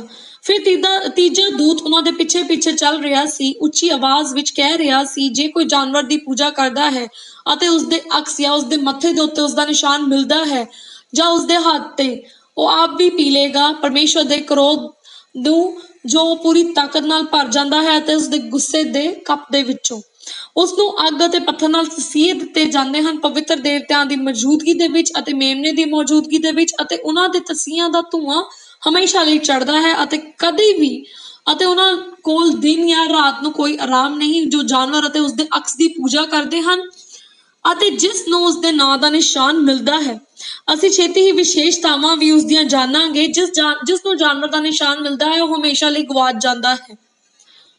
ਇਹ ਜਾਣਨਾ ਮਹੱਤਵਪੂਰਨ ਹੈ। ਭਵਿੱਖਬਾਣੀ ਦੱਸਦੀ ਹੈ ਕਿ ਬਹੁਗਿਣਤੀ ਲੋਕਾਂ ਦੀ ਗਿਣਤੀ ਇਸ ਧਰਤੀ ਦੇ ਜਾਨਵਰ ਦਾ ਨਿਸ਼ਾਨ ਪ੍ਰਾਪਤ ਕਰਨ ਦਾ ਚੋਣ ਕਰਨਗੇ। ਪਰਮੇਸ਼ਵਰ ਨੇ ਖੁਲਾਸੇ ਵਿੱਚ ਇਹ ਸਿਖਾਇਆ ਹੈ ਕਿ ਸਾਰੇ ਲੋਕ ਧਰਤੀ ਤੇ ਤੇਜ਼ੀ ਨਾਲ ਦੋ ਵਰਗਾਂ ਵਿੱਚ ਵੰਡੇ ਜਾ ਰਹੇ ਹਨ। ਇੱਕ ਗਰੁੱਪ ਸਵਰਗ ਦੇ ਭਗਵਾਨ ਦਾ ਅਨੁਸਾਰ ਕਰਨਗੇ ਔਰ ਇੱਕ ਜਿਹੜੇ ਪਰਮੇਸ਼ਵਰ ਦੀ ਮੋਹਰ ਦਾ ਨਿਸ਼ਾਨ ਲੈਣਗੇ। ਦੂਜਾ ਗਰੁੱਪ ਸ਼ੈਤਾਨ ਦਾ ਅਨੁਸਰਨ ਕਰੇਗਾ ਜਿਸ ਦੀ ਪ੍ਰਤੀਨਿਧਤਾ ਜਾਨਵਰ ਦੁਆਰਾ ਕੀਤੀ ਜਾਂਦੀ ਹੈ ਅਤੇ ਉਹਨਾਂ ਨੂੰ ਉਸਦੀ ਨਿਸ਼ਾਨੀ ਮਿਲ ਜਾਵੇਗੀ। ਤਰਾਸਦੀ ਇਹ ਹੈ ਕਿ ਜਦੋਂ ਤੱਕ ਕੋਈ ਮਨੁੱਖ ਕੁਝ ਨਾ ਕੁਝ ਲਈ ਨਹੀਂ ਜਾਣਦਾ ਜਾਨਵਰ ਦਾ ਨਿਸ਼ਾਨ ਕੀ ਹੈ, ਉਹ ਬਿਨਾਂ ਸ਼ੱਕ ਅਤੇ ਅੰਤ ਵਿੱਚ ਉਸ ਨਿਸ਼ਾਨ ਦੇ ਨਾਲ ਰਹਿੰਦਾ ਹੈ। ਸਾਨੂੰ ਉਸਾਰੂ ਬਣਨ ਦੀ ਲੋੜ ਹੈ ਤੇ ਬਣਾਉਣ ਦੀ, ਜਿਸ ਨੂੰ ਅਸੀਂ ਪਛਾਣ ਸਕਦੇ ਹਾਂ ਜੋ ਕਿ ਪਰਮੇਸ਼ਵਰ ਦੇ ਸ਼ਬਦ ਦੇ ਵਿੱਚ ਜਾਨਵਰ ਦਾ ਨਿਸ਼ਾਨ ਹੈ। ਯਾਦ ਰਹੇ ਅਸੀਂ ਗੱਲ ਦੇ ਨਾਲ ਅਧਿਐਨ ਕਰਦੇ ਹਾਂ ਕਿ ਪਰਮੇਸ਼ਵਰ ਦਾ ਚੌਥਾ ਹੁਕਮ ਉਸਦੀ ਮੋਹਰ ਕਿਵੇਂ ਹੈ। ਅਸੀਂ ਸਿੱਖਿਆ ਕਿ ਸੀਲ ਦੇ 3 ਭਾਗ ਹਨ। ਪਰਮੇਸ਼ਵਰ ਦਾ ਨਾਮ, ਉਸਦਾ ਸਿਰਲੇਖ ਜਾਂ ਰਚਨਾਕਾਰ ਦੇ ਤੌਰ ਤੇ ਦਫ਼ਤਰ ਅਤੇ ਉਸਦਾ ਇਲਾਕਾ ਜਾਂ ਸਵਰਗ ਅਤੇ ਧਰਤੀ ਉੱਤੇ ਹਾਵੀ ਹੋ ਗਿਆ ਹੈ। ਪਰਮੇਸ਼ਵਰ ਨੇ ਉਸਦੇ ਲੋਕਾਂ ਦੇ ਲਈ ਇੱਕ ਚਿੰਨ੍ਹ, ਇੱਕ ਮੋਹਰ ਨਿਸ਼ਾਨ ਪ੍ਰਾਪਤ ਕੀਤਾ ਉਸਦੀ ਸ਼ਕਤੀ ਨੂੰ ਮੁੜ ਬਣਾਉਣ ਦੀ ਸ਼ਕਤੀ ਲਈ। ਅਸੀਂ 20:8-11 ਵਿੱਚ ਮਿਲੀ 7ਵੇਂ ਦਿਨ ਦੀ ਹਕੂਮਤ ਕਹਿੰਦੀ ਹੈ। ਯਾਦ ਰੱਖੋ ਕਿ ਸਬਤ ਦਾ ਦਿਨ ਪਵਿੱਤਰ। ਅਸੀਂ ਸਾਰੇ ਸਰਬਾਬ ਦਾ ਨਿਰੀਖਣ ਕਰਦੇ ਹਨ। ਸਾਡੀ ਪੀੜ੍ਹੀਆਂ ਇੱਕ ਸਥਾਈ ਮਤਲਬ ਨਿਰੰਤਰ ਪਰਮੇਸ਼ਵਰ ਨਾਲ ਸਮਝੌਤਾ। ਇਹ ਪਰਮੇਸ਼ਵਰ ਤੇ ਉਸਦੇ ਮੁਕਤੀ ਪ੍ਰਾਪਤ ਲੋਕਾਂ ਵਿਚਕਾਰ ਸਦਾ ਲਈ ਇੱਕ ਸੰਕੇਤ ਹੈ। ਇਜ਼ਕੀਏਲ 20:12 ਕਹਿੰਦੀ ਹੈ, ਮੈਂ ਉਹਨਾਂ ਨੂੰ ਆਪਣਾ ਸੁਭਾਅ ਦਿੱਤਾ, ਮੇਰੇ ਅਤੇ ਉਹਨਾਂ ਵਿਚਕਾਰ ਇੱਕ ਸੰਕੇਤ ਹੋਣਾ ਕਿ ਉਹ ਇਹ ਜਾਣ ਸਕਦੇ ਹਨ ਕਿ ਮੈਂ ਪ੍ਰਭੂ ਹਾਂ। ਉਹਨਾਂ ਨੂੰ ਪਵਿੱਤਰ ਕਰਦਾ ਹਾਂ। ਨਿਸ਼ਾਨ ਦੀ ਪਛਾਣ ਕਰਨ ਲਈ ਸਾਨੂੰ ਪਹਿਲਾਂ ਜਾਨਵਰ ਦੀ ਪਛਾਣ ਕਰਨੀ ਚਾਹੀਦੀ ਹੈ। ਭਵਿੱਖਬਾਣੀ ਵਿੱਚ ਕੋਈ ਜਾਨਵਰ ਨੂੰ ਦਰਸਾਉਂਦਾ ਹੈ ਜਾਂ ਧਰਤੀ ਦੇ ਸ਼ਾਸਕ ਸੰਗਠਨ ਵਚਨ ਅਪਮਾਨ ਦਰਸਾਉਂਦਾ ਹੈ, ਇਸ ਦਾ ਮਤਲਬ ਪਸ਼ੂਆਂ ਦੇ ਲੱਭਣ ਲਈ ਨਹੀਂ ਹਨ। ਹਰੇਕ ਜਾਨਵਰ ਦਾ ਵਰਣਨ ਇੱਕ ਵਰਣਨ ਹੈ ਜਿਸ ਵਿੱਚ ਸ਼ਾਮਲ ਸਰਕਾਰ ਹੈ। ਅਸੀਂ ਪ੍ਰਕਾਸ਼ਨ ਉਸਦੀ 13 ਦੇ 1 ਅਨੁਸਾਰ ਦੇਖਦੇ ਹਾਂ। ਨਿਸ਼ਾਨ ਦੇ ਨਾਲ ਸਮੁੰਦਰ ਵਿੱਚੋਂ ਬਾਹਰ ਨਿਕਲਦਾ ਹੈ। ਭਵਿੱਖਬਾਣੀ ਵਿੱਚ ਪਾਣੀ ਕੀ ਦਰਸਾਉਂਦਾ ਹੈ? ਫਿਰ ਸਮੁੰਦਰ ਦੀ ਰੇਤ ਤੇ ਖੜਾ ਹੋ ਗਿਆ। ਮੈਂ ਇੱਕ ਜਾਨਵਰ ਨੂੰ ਸਮੁੰਦਰ ਵਿੱਚੋਂ ਉੱਡਦੇ ਵੇਖਿਆ। 7 ਸਿਰ ਅਤੇ 10 ਸਿੰਗ ਹੋਣ ਅਤੇ ਉਸਦੇ ਸਿੰਗਾਂ ਤੇ 10 ਤਾਜ ਅਤੇ ਉਸਦੇ ਸਿਰ ਦੇ ਉੱਤੇ ਇੱਕ ਨਿੰਦਣਯੋਗ ਨਾਮ ਸੀ। 17:15 ਕਹਿੰਦੀ ਹੈ, ਫਿਰ ਉਸਨੇ ਮੈਨੂੰ ਕਿਹਾ, ਉਹ ਪਾਣੀ ਜੋ ਤੁਸੀਂ ਦੇਖਦੇ ਹੋ ਜਿੱਥੇ ਹਾਰਲੋਟ ਬੈਠੀ ਹੈ, ਲੋਕ ਦੇਸ਼ ਅਤੇ ਜੀਵ ਹਨ। ਇਸ ਲਈ ਸ਼ਾਸਤਰ ਦਾ ਅਰਥ ਆਪਣੇ ਆਪ ਵਿੱਚ ਹੈ। ਅਸੀਂ ਦੇਖਦੇ ਹਾਂ ਕਿ ਪਾਣੀ ਲੋਕ ਹਨ ਤੇ ਭੀੜ ਭਲਾਵਾਂ ਹਨ ਅਤੇ ਰਾਸ਼ਟਰ ਅਤੇ ਜੀਵਾਂ। ਭਵਿੱਖਬਾਣੀ ਵਿੱਚ ਪਾਣੀ ਆਬਾਦੀ ਨਾਲ ਖੇਤਰ ਦੀ ਪ੍ਰਤੀਨਿਧਤਾ ਕਰਦਾ ਹੈ, ਲੋਕਾਂ ਦੀ, ਜਨਤਾ ਦੀ। ਖੁਲਾਸਾ 13 ਵਿੱਚ ਧਿਆਨ ਦਿਓ ਕਿ ਜਾਨਵਰ ਜਿਸ ਦਾ ਨਿਸ਼ਾਨ ਹੈ ਕਿ ਮੈਨੂੰ ਨਹੀਂ ਮਿਲਣਾ ਚਾਹੀਦਾ, ਉਸ ਦੀਆਂ 8 ਉਚਾਰਨ ਵਿਸ਼ੇਸ਼ਤਾਵਾਂ ਹਨ। ਇਸ ਲਈ ਅਸੀਂ ਇਹਨਾਂ 8 ਵਿਸ਼ੇਸ਼ਤਾਵਾਂ ਤੇ ਨਜ਼ਰ ਮਾਰਾਂਗੇ ਪ੍ਰਕਾਸ਼ਨ ਦੀ ਕਿਤਾਬ ਤੋਂ। ਕੇਵਲ ਇੱਕ ਹੀ ਸੰਸਥਾ ਹੈ ਜਿਸ ਦੇ ਸਾਰੇ 8 ਹਨ। ਸਾਰੇ ਇਤਿਹਾਸ ਵਿੱਚ ਕੇਵਲ ਇੱਕ ਹੀ ਹੈ। ਇਸ ਤੋਂ ਪਹਿਲਾਂ ਅਸੀਂ ਜਾਰੀ ਰੱਖੀਏ, ਮੈਂ ਇੱਥੇ ਰੁਕਣਾ ਚਾਹੁੰਦੀ ਹਾਂ। ਮੇਰੇ ਵਾਸਤੇ ਨਿੱਜੀ ਤੌਰ ਤੇ ਤੁਹਾਨੂੰ ਦੱਸਣਾ ਮਹੱਤਵਪੂਰਨ ਹੈ ਕਿ ਅਸੀਂ ਭਾਰੀ ਭਾਸ਼ਣ ਦੇਵਾਂਗੇ। ਸੰਵੇਦਨਸ਼ੀਲ ਵਿਸ਼ਾ ਹੈ। ਅੱਜ ਰਾਤ ਮੈਂ ਵੱਖ-ਵੱਖ ਇਤਿਹਾਸਿਕ ਦਸਤਾਵੇਜ਼ਾਂ ਦਾ ਹਵਾਲਾ ਦੇਵਾਂਗੀ ਜੋ ਵਿਅਕਤੀ ਅਤੇ ਪਰਮੇਸ਼ਵਰ ਦੇ ਹਰ ਸੱਭਿਆਚਾਰ ਸੰਪਰਦਾ ਦੇ ਵਿੱਚ ਉਸਦੇ ਬੱਚੇ ਹਨ। ਹਰ ਭਵਿੱਖਬਾਣੀ ਨੂੰ ਪੂਰਾ ਕਰਨ ਦੇ ਲਈ, ਕਿਸ ਤੇ ਦੋਸ਼ ਲਾਉਣ ਦੇ ਲਈ ਨਹੀਂ, ਉਹ ਉਸਦਾ ਪਿੱਛਾ ਕਰਨ ਤੋਂ ਨਹੀਂ ਹਿਚਕਦੇ, ਚਾਹੇ ਇਸ ਦਾ ਮਤਲਬ ਹੈ ਉਹਨਾਂ ਦੀਆਂ ਪਰੰਪਰਾਵਾਂ ਨੂੰ ਛੱਡ ਦੇਣਾ। ਇੱਥੇ ਦੱਸਿਆ ਜਾਣਾ ਨਿਰਦੇਸ਼ਿਤ ਹੈ ਕੇਵਲ ਉਸ ਪ੍ਰਣਾਲੀ ਵੱਲ ਜਿਸ ਵਿੱਚ ਬਹੁਤ ਸਾਰੇ ਸਿਧਾਂਤ ਹਨ ਜਿਸ ਨੂੰ ਅਸੀਂ ਸਪਸ਼ਟ ਰੂਪ ਵਿੱਚ ਗੁਰਮਤਿ ਦੇ ਵਿਰੁੱਧ ਦੇਖਦੇ ਹਾਂ। ਜਾਨਵਰ ਨੂੰ ਆਪਣੀ ਸ਼ਕਤੀ ਮਿਲ ਜਾਂਦੀ ਹੈ, ਉਸ ਨੂੰ ਸੀਟ ਅਤੇ ਉਸ ਦਾ ਅਧਿਕਾਰ ਮਿਲ ਜਾਂਦਾ ਹੈ। ਪ੍ਰਕਾਸ਼ਨ 13:2। ਹੁਣ ਜਿਸ ਜਾਨਵਰ ਨੂੰ ਮੈਂ ਵੇਖਿਆ ਉਹ ਚੀਤੇ ਵਰਗਾ ਸੀ। ਉਸ ਦੇ ਪੈਰ ਭਾਲੂ ਦੇ ਪੈਰ ਵਰਗੇ ਸਨ ਅਤੇ ਉਸ ਦਾ ਮੂੰਹ ਸ਼ੇਰ ਦੇ ਮੂੰਹ ਵਾਂਗ ਸੀ। ਡਰੈਗਨ ਨੇ ਉਸ ਨੂੰ ਆਪਣੀ ਸਾਰੀ ਤਾਕਤ ਦਿੱਤੀ, ਉਸ ਦਾ ਤਖਤ ਅਤੇ ਬਹੁਤ ਵੱਡਾ ਅਧਿਕਾਰ। ਸ਼ਸਤਰ ਸੈਨਾ ਸ਼ੈਤਾਨ ਨੂੰ ਡਰੈਗਨ ਦੱਸਦਾ ਹੈ। ਖੁਲਾਸਾ 12:4 ਦੇ ਵਿੱਚ ਉਸਦੀ ਪੂੰਛ ਨੇ ਤੀਜਾ ਹਿੱਸਾ ਖਿੱਚਿਆ, ਸਵਰਗ ਦੇ ਤਾਰਿਆਂ ਅਤੇ ਉਹਨਾਂ ਨੂੰ ਧਰਤੀ ਤੇ ਸੁੱਟ ਦਿੱਤਾ ਅਤੇ ਡਰੈਗਨ ਉਸ ਔਰਤ ਦੇ ਸਮਾਨ ਉੱਤੇ ਖੜਾ ਸੀ ਜੋ ਬੱਚੇ ਨੂੰ ਜਨਮ ਦੇਣ ਲਈ ਤਿਆਰ ਸੀ, ਉਸਦੇ ਬੱਚੇ ਯੀਸ਼ੂ ਨੂੰ ਖਾਉਣ ਲਈ। ਜਿਉਂ ਹੀ ਉਹ ਪੈਦਾ ਹੋਇਆ, ਡਰੈਗਨ ਮੁੱਖ ਤੌਰ ਤੇ ਸ਼ੈਤਾਨ ਦੀ ਪ੍ਰਤੀਨਿਧਤਾ ਕਰਦਾ ਹੈ, ਪਰ ਇਹ ਪੈਗਨ ਰੋਮ ਦਾ ਪ੍ਰਤੀਕ ਵੀ ਹੈ, ਇੱਕ ਰਾਸ਼ਟਰ ਜਿਸ ਨੂੰ ਸ਼ੈਤਾਨ ਨੇ ਕੰਮ ਕੀਤਾ। ਅਸੀਂ ਇਸ ਨੂੰ ਇਸ ਕਰਕੇ ਜਾਣਦੇ ਹਾਂ ਕਿਉਂਕਿ ਮੱਤੀ 2:16 ਵਿੱਚ ਅਸੀਂ ਵੇਖਦੇ ਹਾਂ ਕਿ ਸ਼ੈਤਾਨ ਨੇ ਰੋਮਨ ਸ਼ਾਸਕ ਰਾਜਾ ਹੈਰੋਦ ਦੀ ਵਰਤੋਂ ਕੀਤੀ ਸੀ ਯੀਸ਼ੂ ਨੂੰ ਕਤਲ ਕਰਕੇ ਨਸ਼ਟ ਕਰਨ ਦੀ ਕੋਸ਼ਿਸ਼ ਕਰਨ ਦੇ ਵਿੱਚ ਬੈਥਲਹੈਮ ਦੇ ਸਾਰੇ ਬੱਚਿਆਂ ਸਮੇਤ। ਇਤਿਹਾਸ ਸਪਸ਼ਟ ਹੈ ਕਿ ਪੋਪ ਰੋਮਨ, ਜਿਸ ਦਾ ਮਤਲਬ ਰੋਮਨ ਕੈਥੋਲਿਕ ਚਰਚ ਜਾਂ ਪਾਪੇਸੀ ਹੈ, ਇਸ ਦੀ ਪ੍ਰਾਚੀਨ ਰਾਜਨੀਤਿਕ ਸਰਕਾਰ। ਇਤਿਹਾਸਕਾਰ ਇਕਹਾਰਟ ਦਾ ਹਵਾਲਾ ਦਿੰਦੇ ਹੋਏ ਵਾਪਸੀ ਅਤੇ ਵਿਸ਼ਵ ਮਾਮਲਿਆਂ ਦਾ ਹਵਾਲਾ ਦਿੰਦੇ ਹੋਏ ਕਹਿੰਦੇ ਹਨ, ਜਦੋਂ ਰੋਮ ਸਾਮਰਾਜ ਟੁੱਟ ਗਿਆ ਸੀ ਅਤੇ ਇਸ ਦੀ ਥਾਂ ਸਿਰਫ ਨੰਬਰਾਂ ਨੇ ਲੈ ਲਈ ਸੀ, ਰੁੱਖੇ ਵਹਿਸ਼ੀ ਰਾਜ ਰੋਮਨ ਕੈਥੋਲਿਕ ਚਰਚ ਨਾ ਸਿਰਫ ਰਾਜ ਤੋਂ ਆਜ਼ਾਦ ਹੋਇਆ, ਧਾਰਮਿਕ ਮਾਮਲਿਆਂ ਦੇ ਵਿੱਚ ਵੀ ਉਹ ਹਾਵੀ ਸੀ, ਧਰਮ ਨਿਰਪੇਖ ਮਾਮਲੇ ਵਿੱਚ ਵੀ। ਅਲਦੋਫ ਹਰਨੇਕ ਦਾ ਹਵਾਲਾ ਦਿੰਦੇ ਹੋਏ ਈਸਾਈ ਧਰਮ ਕੀ ਹੈ? ਰੋਮਨ ਚਰਚ ਨੇ ਆਪਣੇ ਆਪ ਨੂੰ ਇੱਕ ਧੱਕਾ ਦਿੱਤਾ ਰੋਮ ਸੰਸਾਰ ਸਾਮਰਾਜ ਦੀ ਥਾਂ ਦੇ ਉੱਤੇ, ਜਿਸ ਵਿੱਚੋਂ ਇਹ ਅਸਲ ਨਿਰੰਤਰਤਾ ਹੈ, ਪੋਪ ਸੀਜ਼ਰ ਦਾ ਉੱਤਰਾਧਿਕਾਰੀ ਹੈ। ਆਓ ਦੋ ਵਿਸ਼ਵ ਨੰਬਰਾਂ ਤੇ ਨਜ਼ਰ ਮਾਰੀਏ। ਇੱਕ ਜਾਨਵਰ ਸੰਸਾਰ ਭਰ ਦੀ ਸ਼ਕਤੀ ਬਣ ਜਾਵੇਗਾ। ਖੁਲਾਸਾ 13:3 ਅਤੇ 7 ਸ਼ਲੋਕ। ਅਤੇ ਮੈਂ ਉਸਦਾ ਸਿਰ ਵੇਖਿਆ ਜਿਵੇਂ ਇੱਕ ਗੰਭੀਰ ਰੂਪ ਵਿੱਚ ਜ਼ਖਮੀ ਹੋ ਗਿਆ ਹੋਵੇ ਅਤੇ ਉਸਦਾ ਘਾਤਕ ਜ਼ਖਮ ਭਰ ਗਿਆ ਸੀ। ਸਾਰੀ ਦੁਨੀਆ ਹੈਰਾਨ ਰਹਿ ਗਈ ਸੀ ਅਤੇ ਉਸਦੇ ਪਿੱਛੇ ਪਿੱਛੇ ਜਾ ਰਹੀ ਸੀ। ਸੰਤਾਂ ਨਾਲ ਜੰਗ ਕਰਨ ਲਈ ਉਸਨੂੰ ਇਹ ਆਗਿਆ ਦਿੱਤੀ ਗਈ ਸੀ ਤਾਂ ਜੋ ਉਹਨਾਂ ਦੇ ਉੱਤੇ ਉਹ ਜਿੱਤ ਪ੍ਰਾਪਤ ਕਰ ਸਕੇ ਅਤੇ ਹਰ ਕਬੀਲੇ ਤੇ ਉਸਨੂੰ ਅਧਿਕਾਰ ਦਿੱਤਾ ਜਾਂਦਾ ਹੈ, ਜੀਵ ਅਤੇ ਰਾਸ਼ਟਰ ਦੇ ਉੱਤੇ ਵੀ। ਕੋਈ ਵੀ ਇਸ ਬਾਰੇ ਵਿਵਾਦ ਨਹੀਂ ਕਰੇਗਾ ਕਿ ਮੱਧ ਯੁੱਗ ਦੌਰਾਨ ਪਾਪਸੀ ਸੱਚਮੁੱਚ ਵਿਸ਼ਵ ਵਿਆਪੀ ਸ਼ਕਤੀ ਸੀ ਜਾਂ ਨਹੀਂ। ਇੱਕ ਵਾਰ ਫਿਰ ਪਾਪਸੀ ਪਛਾਣ ਦੇ ਫਿੱਟ ਬੈਠਦੀ ਹੈ। ਪੋਪ ਗ੍ਰੈਗਰੀ 7 ਨੇ ਸੰਪੂਰਨਤਾ ਨਾਲ ਐਲਾਨ ਕੀਤਾ, ਰੋਮਨ ਚਰਚ ਦਾ ਐਲਾਨ ਕਰਨਾ ਕਿ ਚਰਚ ਕਦੇ ਵੀ ਗਲਤੀ ਨਹੀਂ ਕਰਦਾ ਤੇ ਨਾ ਹੀ ਕਦੀ ਗਲਤੀ ਕੀਤੀ ਗਈ ਸੀ। ਸ਼ਾਸਤਰਾਂ ਅਨੁਸਾਰ ਗੌਰਵਮਈ ਪੁਜਾਰੀ ਨੇ ਅੱਗੇ ਤੱਕ ਦਾ ਦਾਅਵਾ ਕੀਤਾ ਬਾਦਸ਼ਾਹ ਨੂੰ ਡਿਟਰੋਨ ਕਰਨ ਦੇ ਲਈ ਅਤੇ ਐਲਾਨ ਕੀਤਾ ਕਿ ਕੋਈ ਵੀ ਵਾਕ ਜਿਸਨੇ ਉਸਨੂੰ ਐਲਾਨ ਕੀਤਾ ਸੀ ਉਹ ਵਾਪਸ ਨਹੀਂ ਲਿਆ ਜਾ ਸਕਦਾ ਕਿਸੇ ਦੁਆਰਾ, ਪਰ ਇਹ ਉਸਦਾ ਅਧਿਕਾਰ ਸੀ ਬਾਕੀ ਸਾਰੇ ਫੈਸਲਿਆਂ ਨੂੰ ਵਾਪਸ ਲੈਣ ਦੇ ਲਈ। ਵਿਸ਼ੇਸ਼ਤਾ ਨੰਬਰ 3, ਜਾਨਵਰ 42 ਮਹੀਨਿਆਂ ਲਈ ਰਾਜ ਕਰੇਗਾ। ਖੁਲਾਸਾ 13:5 ਅਤੇ ਉਹਨਾਂ ਨੂੰ ਮੂੰਹ ਬੋਲਦੇ ਹੋਏ ਦਿੱਤਾ ਗਿਆ ਸੀ ਬਹੁਤ ਵੱਡੀਆਂ ਚੀਜ਼ਾਂ ਅਤੇ ਨਿੰਦਾਵਾਂ ਅਤੇ ਉਹਨਾਂ ਨੂੰ 42 ਮਹੀਨਿਆਂ ਤੱਕ ਜਾਰੀ ਰੱਖਣ ਦਾ ਅਧਿਕਾਰ ਦਿੱਤਾ ਗਿਆ ਸੀ।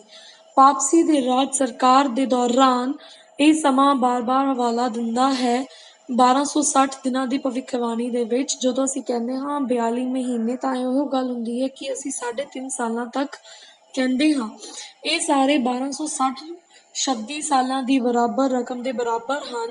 ਤੁਸੀਂ ਦੇਖਦੇ ਹੋ ਕਿ ਭਵਿੱਖਬਾਣੀ ਵਿੱਚ ਇੱਕ ਦਿਨ ਇੱਕ ਸਾਲ ਦੇ ਬਰਾਬਰ ਹੈ, ਇਸ ਲਈ ਅਸੀਂ ਇੱਕ ਹਫ਼ਤਾ 7 ਦਿਨਾਂ ਦੇ ਬਰਾਬਰ 7 ਸਾਲਾਂ ਦੇ ਬਰਾਬਰ। ਅਸੀਂ ਇਸ ਨੂੰ ਇਜ਼ੇਕੀਏਲ 4:6 ਵਿੱਚ ਵੇਖਦੇ ਹਾਂ। ਪਰਮੇਸ਼ਵਰ ਕਹਿੰਦਾ ਹੈ, ਮੈਂ ਹਰ ਰੋਜ਼ ਇੱਕ ਸਾਲ ਲਈ ਤੁਹਾਡੇ ਲਈ ਨਿਯੁਕਤ ਕੀਤਾ ਹੈ।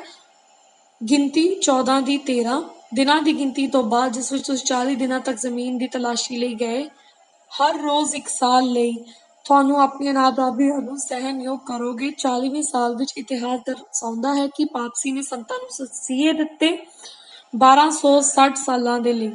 ਪੋਪ ਦੀ ਕਾਨੂੰਨੀ ਮਾਨਤਾ ਪ੍ਰਾਪਤ ਸਰਵਉੱਚਤਾ ਸ਼ੁਰੂ ਹੋਈ 1538 ਈਸਵੀ ਵਿੱਚ, ਜਦੋਂ ਸਮਰਾਟ ਜਸਟਿਨੀਅਨ ਨੇ ਆਪਣੇ ਆਪ ਨੂੰ ਉੱਚਾ ਚੱਕਿਆ ਅਹੁਦੇ ਲਈ ਰੋਮ ਦੇ ਬਿਸ਼ਪ ਨੂੰ ਸਾਰੇ ਚਰਚਾਂ ਦੇ ਮੁਖੀ ਤੋਂ, ਜਿਸ ਨੇ ਜਸਟਿਨ ਦਾ ਹੁਕਮ ਦਿੱਤਾ ਸੀ। ਸਾਲ 538 ਦੇ ਵਿੱਚ ਇਤਿਹਾਸ ਵਿੱਚ ਇੱਕ ਟਰਨਿੰਗ ਪੁਆਇੰਟ ਬਣ ਗਿਆ ਰੋਮਨ ਸਾਮਰਾਜ ਦਾ, ਜਦੋਂ ਜਸਟਿਨੀਅਨ ਨੇ ਆਪਣੇ ਆਪ ਨੂੰ ਘੋਸ਼ਿਤ ਕੀਤਾ ਇਸ ਸਾਲ ਤੋਂ ਧਰਮ ਸ਼ਾਸਤਰੀ ਬਣਨਾ ਅਤੇ ਹੁਣ ਸਿਪਾਹੀ ਨਹੀਂ ਰਹਿਣਾ। ਉਸਨੇ ਆਪਣੇ ਜਨਾਦੇਸ਼ ਦੀ ਰੁਕਾਵਟ ਨੂੰ ਪਾਰ ਕੀਤਾ ਪਾਗਨ ਰੋਮਨ ਸਾਮਰਾਜ ਤੋਂ ਲੈ ਕੇ ਪਵਿੱਤਰ ਰੋਮ ਸਾਮਰਾਜ ਤੱਕ। 1538 ਈਸਵੀ ਵਿੱਚ ਠੀਕ 1260 ਸਾਲਾਂ ਨੂੰ ਸ਼ਾਮਲ ਕਰਨਾ ਸਾਨੂੰ ਲਿਆਉਂਦਾ ਹੈ ਸਾਲ 1798 ਤੱਕ, ਜਦੋਂ ਪੋਪ ਦਾ ਸਾਲ ਹੈ। ਜਦੋਂ ਫਰਾਂਸੀਸੀ ਜਨਰਲ ਬਰਬੀਅਰ ਨੇ ਉਸ ਨੂੰ ਹਟਾ ਦਿੱਤਾ ਸੀ, ਨੈਪੋਲੀਅਨ ਦੇ ਅਧੀਨ ਉਸ ਨੂੰ ਬੰਦੀ ਬਣਾ ਲਿਆ ਗਿਆ। ਲਗਭਗ 18 ਮਹੀਨੇ ਬਾਅਦ ਪੋਪ ਦੀ ਫਰਾਂਸ ਵਿੱਚ ਜਲਾਵਤਨੀ ਵਿੱਚ ਮੌਤ ਹੋ ਗਈ। ਇਸ ਕਾਨੂੰਨ ਨੇ ਪੋਪ ਨੂੰ ਸ਼ਕਤੀ ਦੇ ਸ਼ਬਦਾਂ ਵਿੱਚ ਖਤਮ ਕਰ ਦਿੱਤਾ, ਜਿਵੇਂ ਕਿ ਭਵਿੱਖਬਾਣੀ ਕੀਤੀ ਗਈ ਸੀ। ਪੋਪ ਦੇ ਹੁਕਮਾਂ ਨੂੰ ਲਾਗੂ ਕਰਨ ਦੇ ਲਈ 4 ਨੰਬਰ ਦੀ ਵਿਸ਼ੇਸ਼ਤਾ। ਜਾਨਵਰ ਨੂੰ ਨਿੰਦਣ ਦਾ ਦੋਸ਼ੀ ਮੰਨਿਆ ਜਾਵੇਗਾ। ਖੁਲਾਸਾ 13 ਦੀ 5 ਅਤੇ 6 ਅਤੇ ਉਸ ਨੂੰ ਮੂੰਹ ਦਿੱਤਾ ਗਿਆ ਸੀ ਬਹੁਤ ਸਾਰੀਆਂ ਗੱਲਾਂ ਅਤੇ ਨਿੰਦਾ ਕਰਨੀਆਂ, ਅਤੇ ਉਸ ਨੂੰ ਅਧਿਕਾਰ ਦਿੱਤਾ ਗਿਆ ਸੀ 42 ਮਹੀਨਿਆਂ ਤੱਕ ਜਾਰੀ ਰਹਿਣਾ। ਫਿਰ ਉਸਨੇ ਪਰਮੇਸ਼ਵਰ ਦੇ ਖਿਲਾਫ ਨਿੰਦਾ ਕਰਨ ਲਈ ਆਪਣਾ ਮੂੰਹ ਖੋਲ੍ਹ ਦਿੱਤਾ, ਉਸਦਾ ਨਾਂ ਅਪਮਾਨ ਕਰਨ ਦੇ ਲਈ, ਅਤੇ ਜਿਹੜੇ ਲੋਕ ਸਵਰਗ ਦੇ ਵਿੱਚ ਰਹਿੰਦੇ ਹਨ ਉਹਨਾਂ ਦਾ। ਪਵਿੱਤਰ ਬਾਈਬਲ ਨਿੰਦਾ ਨੂੰ ਪ੍ਰਭਾਸ਼ਿਤ ਕਰਦੀ ਹੈ ਕਿ ਜਿਵੇਂ ਯਹੂਨਾ 10 ਦੀ 33 ਵਿੱਚ ਦਿਖਾਇਆ ਗਿਆ ਕਿ ਪਰਮੇਸ਼ਵਰ ਹੋਣ ਦਾ ਦਾਅਵਾ ਕਰਨਾ। ਯਹੂਦੀਆਂ ਨੇ ਉਸ ਨੂੰ ਜਵਾਬ ਦਿੱਤਾ, ਚੰਗੇ ਕੰਮ ਲਈ ਅਸੀਂ ਤੈਨੂੰ ਪੱਥਰ ਨਹੀਂ ਮਾਰਦੇ, ਪਰ ਨਿੰਦਿਆ ਲਈ, ਅਤੇ ਕਿਉਂਕਿ ਤੂੰ ਮਨੁੱਖ ਹੋਣ ਦੇ ਨਾਤੇ ਆਪਣੇ ਆਪ ਨੂੰ ਰੱਬ ਬਣਾਉਣਾ ਹੈ ਅਤੇ ਨਿੰਦਿਆ ਸ਼ਕਤੀ ਦਾ ਦਾਅਵਾ ਕਰਦੀ ਹੈ। ਲੂਕਾ 5 ਦੀ 21 ਵਿੱਚ ਦਿਖਾਏ ਗਏ ਪਾਪਾਂ ਨੂੰ ਮਾਫ਼ ਕਰਨਾ ਅਤੇ ਵਿਦਵਾਨਾਂ ਦੇ ਪਾਰਟੀਆਂ ਦੇ ਤਰਕ ਦੇਣਾ ਸ਼ੁਰੂ ਕਰ ਦਿੱਤਾ। ਇਹ ਕੌਣ ਹੈ ਜੋ ਨਿੰਦਾ ਕਰਦਾ ਹੈ? ਪਾਪਾਂ ਨੂੰ ਮਾਫ਼ ਕੌਣ ਕਰ ਸਕਦਾ ਹੈ? ਪਰ ਪਰਮੇਸ਼ਵਰ ਹੀ ਨਹੀਂ ਹੈ, ਤਾਂ ਕਿ ਅਗਲਾ ਬਿਆਨ ਨਿੰਦਾ ਦੇ ਤੌਰ ਦੇ ਉੱਤੇ ਯੋਗ ਹੈ। ਫਰੀਸੀ ਐਕਲੀਸ਼ੀਆਸਟੀਕਲ ਡਿਕਸ਼ਨਰੀ ਤੋਂ ਹਵਾਲਾ ਦਿੰਦੇ ਹੋਏ, ਪੋਪ ਬਹੁਤ ਮਾਨ सम्मान ਅਤੇ ਬਹੁਤ ਹੀ ਮਾਨ सम्मान ਵਾਲਾ ਹੈ। ਉਹ ਸਿਰਫ ਮਨੁੱਖ ਨਹੀਂ, ਸਗੋਂ ਜਿਵੇਂ ਉਹ ਰੱਬ ਸੀ, ਦੇਵੀ ਬਾਦਸ਼ਾਹ ਅਤੇ ਸਰਵਉੱਚ ਬਾਦਸ਼ਾਹ। ਤਾਂ ਜੋ ਇਹ ਸੰਭਵ ਹੋ ਸਕੇ ਕਿ ਫਰਿਸ਼ਤੇ ਗਲਤੀ ਕਰਦੇ ਸਨ, ਵਿਸ਼ਵਾਸ ਵਿੱਚ ਉਹਨਾਂ ਨਿੰਦਾ ਕੀਤੇ ਜਾਂਦਾ ਹੈ ਅਤੇ ਪੋਪ ਨੂੰ ਉਸ ਤੋਂ ਕੱਢ ਦਿੱਤਾ ਗਿਆ।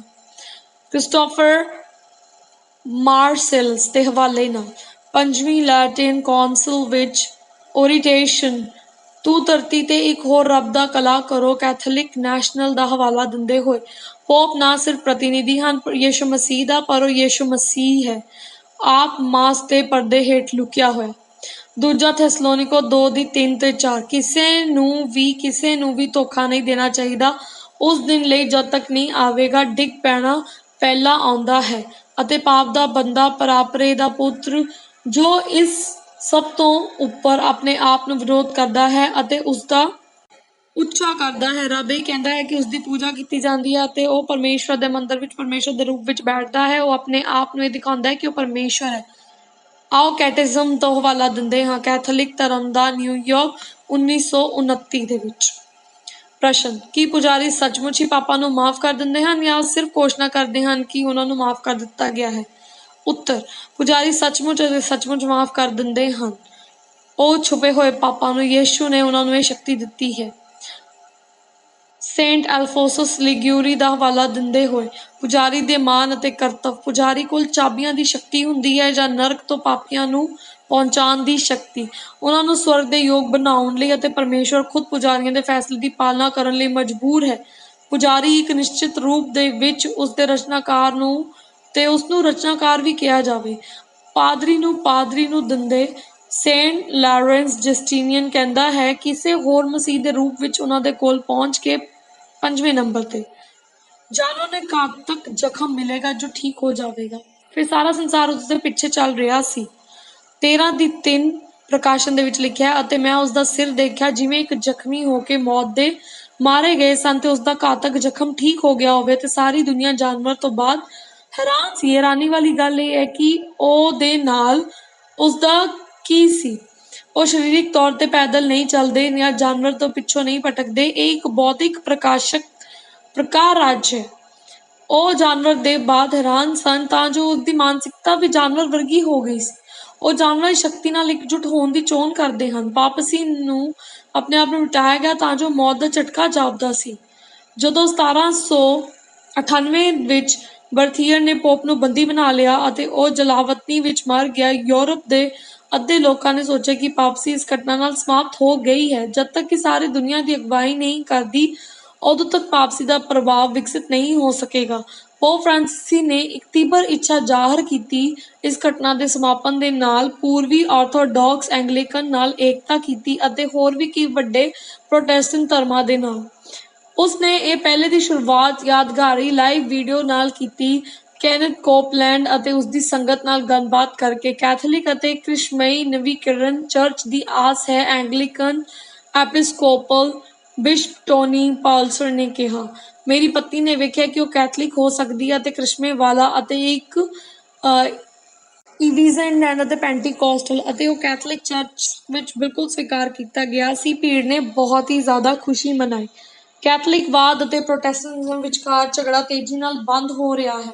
ਹਾਲਾਂਕਿ ਰੋਮ ਵਿੱਚ ਕੋਈ ਤਬਦੀਲੀ ਨਹੀਂ ਹੋਈ। ਬਹੁਤ ਸਾਰੇ ਪ੍ਰੋਟੈਸਟੈਂਟ ਚੰਗਾ ਕੋਲ ਹਨ ਅਤੇ ਉਹਨਾਂ ਨੇ ਬੁਨਿਆਦੀ ਵਿਸ਼ਵਾਸਾਂ ਨਾਲ ਸਮਝੌਤਾ ਕਰ ਰਹੇ ਸਨ। ਰੋਮ ਵਰਗਾ ਹੈ ਤੇ ਹੁਣ ਉਸਦੇ ਵਿਰੋਧ ਨਹੀਂ ਕੋਈ ਕਰ ਰਿਹਾ। ਉਹਨਾਂ ਦੀ ਮਨੁੱਖ ਨਿਰਮਿਤ ਪਰੰਪਰਾਵਾਂ ਦੇ ਵਿਰੁੱਧ ਵੀ ਨਹੀਂ। ਵਾਪਸੀ ਦਾ ਪ੍ਰਭਾਵ ਅਤੇ ਸ਼ਕਤੀ ਲਗਾਤਾਰ ਵੱਧਦੀ ਜਾਂਦੀ ਹੈ। ਪਿਛਲੀ ਸਦੀ ਦੌਰਾਨ ਕੈਥੋਲਿਕ ਲੋਕਾਂ ਦੀ ਗਿਣਤੀ ਵਿਸ਼ਵ ਭਰ ਵਿੱਚ 3 ਗੁਣਾ ਵੱਧ ਗਈ ਹੈ। ਮਰਦਮਸ਼ੁਮਾਰੀ ਦੇ ਅਨੁਸਾਰ ਲਗਭਗ 1.3 ਬਿਲੀਅਨ ਤੱਕ 2019 ਦੀ ਪੌਂਟੀਫਿਕਲ ਈਅਰਬੁੱਕ ਦੀ ਅੱਜ ਦੁਨੀਆ ਪੋਪ ਵੱਲ ਵੇਖਦੀ ਹੈ। ਵਿਸ਼ਵ ਏਕਤਾ, ਪਿਆਰ, ਸ਼ਾਂਤੀ ਦੀ ਇੱਕੋ ਆਸ ਦੇ ਤੌਰ ਤੇ ਅਤੇ ਸ਼ਿਸ਼ਟਤਾ, ਠੀਕ ਉਸੇ ਤਰ੍ਹਾਂ ਜਿਵੇਂ ਪਰਮੇਸ਼ੁਰ ਨੇ ਭਵਿੱਖਬਾਣੀ ਕੀਤੀ ਸੀ। 6ਵੇਂ ਨੰਬਰ ਤੇ ਦ ਬੀਸਟ ਕੋਲ ਰਹੱਸਮਈ ਨੰਬਰ 666 ਹੋਵੇਗਾ। ਪ੍ਰਕਾਸ਼ਨ 13:18 ਇੱਥੇ ਬੁੱਧੀਮਤਾ ਹੈ। ਉਸਨੂੰ ਜਿਸਨੂੰ ਸਮਝ ਹੈ ਉਸਦੀ ਨੰਬਰ ਦੀ ਗਣਨਾ ਕਰੇਗਾ ਜਾਨਵਰ ਦਾ, ਕਿਉਂਕਿ ਇਹ ਇੱਕ ਆਦਮੀ ਦੀ ਗਿਣਤੀ ਹੈ। ਉਸਦੀ ਗਿਣਤੀ 666 ਹੈ। ਇਸ ਲਈ ਬਾਈਬਲ ਵਿੱਚ ਸਪਸ਼ਟ ਰੂਪ ਵਿੱਚ ਕਿਹਾ ਗਿਆ ਹੈ ਕਿ 666 ਮਨੁੱਖ ਦੀ ਗਿਣਤੀ ਹੈ। ਇਸ ਭਵਿੱਖਬਾਣੀ ਨੇ ਆਧੁਨਿਕ ਤੇ ਭਵਿੱਖਬਾਣਾਂ ਤੇ ਇਸ ਦੀ ਵਿਆਖਿਆਵਾਂ ਗਲਤ ਤਰੀਕੇ ਨਾਲ ਲਾਗੂ ਹੋਈਆਂ ਹਨ, ਪਰ ਸਾਨੂੰ ਸਮਾਂ ਬਰਬਾਦ ਨਹੀਂ ਕਰਨਾ ਚਾਹੀਦਾ ਇਸ ਦੀ ਵੱਖ-ਵੱਖ ਤਕਨੀਕਾਂ ਦੇ ਉੱਤੇ। ਇਹ ਸੋਚ ਕੇ ਕਿਹੋ ਜਿਹਾ ਵਿਅਕਤੀ ਹੈ, ਕਿਉਂਕਿ ਬਾਈਬਲ ਬਿਆਨ ਕਰਦੀ ਹੈ ਕਿ ਇੱਕ ਆਦਮੀ ਹੈ। ਸਪਸ਼ਟ ਹੈ ਕਿ ਟੈਕਨੋਲੋਜੀ, ਬਾਰਕੋਡ, ਚਿਪ ਜਾਂ ਕੋਈ ਹੋਰ ਸਾਨੂੰ ਤਸੀਹੇ ਨਹੀਂ ਦਿੰਦੇ ਹਨ। 1260 ਸਾਲਾਂ ਦੇ ਲਈ ਉਹਨਾਂ ਨੇ ਰੱਬ ਹੋਣ ਦਾ ਦਾਅਵਾ ਕਰਕੇ ਨਿੰਦਾ ਨਹੀਂ ਕੀਤੀ ਅਤੇ ਚਿਪਸ ਪਾਪਾਂ ਨੂੰ ਮਾਫ ਕਰਨ ਦਾ ਦਾਅਵਾ ਨਹੀਂ ਕਰਦੀਆਂ। ਇਸ ਦੀ ਬਜਾਏ ਇੱਕ ਗੁਣ ਹਨ ਜਾਨਵਰਾਂ ਦੀ ਸ਼ਕਤੀ ਨੂੰ ਜੋ ਪ੍ਰਗਟ ਕਰਦੇ ਹਨ। ਪਰ ਇਸ ਤੋਂ ਪਹਿਲਾਂ ਕਿ ਅਸੀਂ ਕਿਸੇ ਵੀ ਇਕਾਈ ਨੂੰ ਦੱਸੀਏ, ਸਾਨੂੰ ਇਹ ਯਕੀਨੀ ਬਣਾਉਣਾ ਚਾਹੀਦਾ ਹੈ ਕਿ ਹਰ ਇੱਕ ਵਰਣਨਕਾਰ ਨੂੰ ਪੂਰਾ ਕਰਦਾ ਹੈ ਜੋ ਬਾਈਬਲ ਕਹਿੰਦੀ ਹੈ। ਲਿਖਤ ਵਿੱਚ ਸਪਸ਼ਟ ਤੌਰ ਦੇ ਵਿੱਚ ਕਿਹਾ ਗਿਆ ਹੈ ਕਿ ਨੰਬਰ ਇੱਕ ਆਦਮੀ ਦਾ ਹੈ, ਉਹ ਦ ਬੀਸਟ ਹੈ। 666 ਨੰਬਰ ਪਾਪੀ ਤੇ ਲਾਗੂ ਹੁੰਦਾ ਹੈ। ਇੱਕ ਰਾਜ ਜਿਸਦੀ ਪ੍ਰਤੀਨਿਧਤਾ ਕਿਸੇ ਜਾਨਵਰ ਦੁਆਰਾ ਕੀਤੀ ਜਾਂਦੀ ਹੈ, ਜਿਵੇਂ ਕਿ ਪੋਪ ਟਾਇਲ ਦੇ ਚਾਰਟ ਵਿੱਚ ਦਿਖਾਇਆ ਗਿਆ ਹੈ, ਅਤੇ ਇਹ ਇੱਕ ਆਦਮੀ ਦੀ ਗਿਣਤੀ ਹੈ। ਉਸ ਰਾਜ ਦਾ ਸਰਵਉੱਚ ਸ਼ਾਸਕ ਇਸ ਨੂੰ ਪਾਪ ਦੇ ਆਦਮੀ ਦੇ ਅਨੁਸਾਰ ਲਿਆਉਣਾ, ਜਿਵੇਂ ਕਿ ਅਸੀਂ ਪਹਿਲਾਂ ਦੂਜਾ ਥੈਸਲੋਨੀਕੋ ਦੇ ਵਿੱਚ ਪੜ੍ਹਿਆ 2:3 ਦੇ ਵਿੱਚ। ਪੋਪ ਦੇ ਅਧਿਕਾਰਕ ਸਿਰਲੇਖਾਂ ਵਿੱਚੋਂ ਇੱਕ ਜਾਂ ਪਰਮੇਸ਼ਰ ਦੇ ਪੁੱਤਰ ਦਾ ਵਿਕਰ ਜਾਂ ਵਿਕਾਰੀਅਸ ਫਿਲਾਈ ਦੇ ਪੋਪ ਤੋਪਾਂ ਵਿੱਚ ਆਸਾਨੀ ਨਾਲ ਪੁਸ਼ਟੀ ਕੀਤੀ ਜਾਂਦੀ ਹੈ ਅਤੇ ਹੋਰ ਕੈਥੋਲਿਕ ਪ੍ਰਕਾਸ਼ਨ ਦੀ ਵੀ। 1943 ਤੋਂ ਇੱਕ ਨੋਟਰਾਈਜ਼ਡ ਪੰਨੇ ਤੇ ਕੈਥੋਲਿਕ ਯੂਨੀਵਰਸਿਟੀ ਦੇ ਡਾਕਟਰ ਜੋਹਾਨਸਨ ਕਵੈਸਟਨ ਅਮਰੀਕਾ ਨੇ ਕਿਹਾ, ਇਸ ਦਾ ਸਿਰਲੇਖ ਵਿਕਾਰੀਅਸ ਫਿਲੀ ਦੇਈ ਵੀ, ਕਿਉਂਕਿ ਵਿਕਾਰੀਅਸ ਕ੍ਰਿਸਟੀ ਦਾ ਸਿਰਲੇਖ ਬਹੁਤ ਆਮ ਹੈ। ਪੋਪ ਦਾ ਖਿਤਾਬ ਸਾਡੇ ਸੰਡੇ ਵਿਜ਼ਿਟਰ ਦਾ ਹਵਾਲਾ ਦਿੰਦੇ ਹੋਏ ਇੱਕ ਜੈਸੂਇਟ ਪਬਲੀਕੇਸ਼ਨ ਰੋਮ ਦੇ ਪੋਪ ਦਾ ਸਿਰਲੇਖ ਵਿਕਾਰੀਅਸ ਫਿਲੀ ਦੇਈ ਹੈ। ਇਸ ਦੇ ਮਿੱਤਰ ਤੇ ਲਿਖਿਆ ਹੋਇਆ ਸੀ ਅਤੇ ਉਸ ਤੇ ਚਿੱਠੀਆਂ ਲੈਂਦੇ ਸਨ। ਬੈਬੀਲੋਨ ਐਂਡ ਬੀਸ ਦੇ ਵਿੱਚ ਪ੍ਰੋਟੈਸਟੈਂਟਸ ਡਾਕਟਰ ਹੈਨਰੀ ਗ੍ਰੇਟਨ ਗਿੰਜ਼ ਦਾ ਹਵਾਲਾ ਦਿੰਦੇ ਹੋਏ ਅਤੇ ਉੱਚ ਅਹੁਦੇ ਦਾ ਅੰਗਰੇਜ਼ੀ ਅਫਸਰ, ਅਤੇ ਉਹਨਾਂ ਨੂੰ ਇਕੱਠੇ ਜੋੜ ਕੇ 666 ਤੇ ਆ ਜਾਂਦਾ ਹੈ। ਜਦੋਂ 1799 ਵਿੱਚ ਰੋਮ ਵਿੱਚ ਰਹਿੰਦੇ ਹੋਏ ਵਿਸ਼ਵਾਸੀ ਮਿਹਰਬਾਨੀ ਦੇ ਨਾਲ ਪੋਪ ਦੇ ਗਹਿਣਿਆਂ ਤੇ ਨੇੜੇ ਨਜ਼ਰ ਮਾਰੀ ਗਈ ਤਾਂ ਉਹ ਕੀਮਤੀ ਚੀਜ਼ਾਂ ਇਸ ਤਰ੍ਹਾਂ ਲੱਭੀਆਂ ਗਈਆਂ ਕਿ ਪੋਪ ਪਿਆਰਾ ਇੱਕ ਸ਼ਿਖਾਲੇਖ ਸੀ ਵਿਕਾਰੀਅਸ ਫਿਲੀ ਦੇ।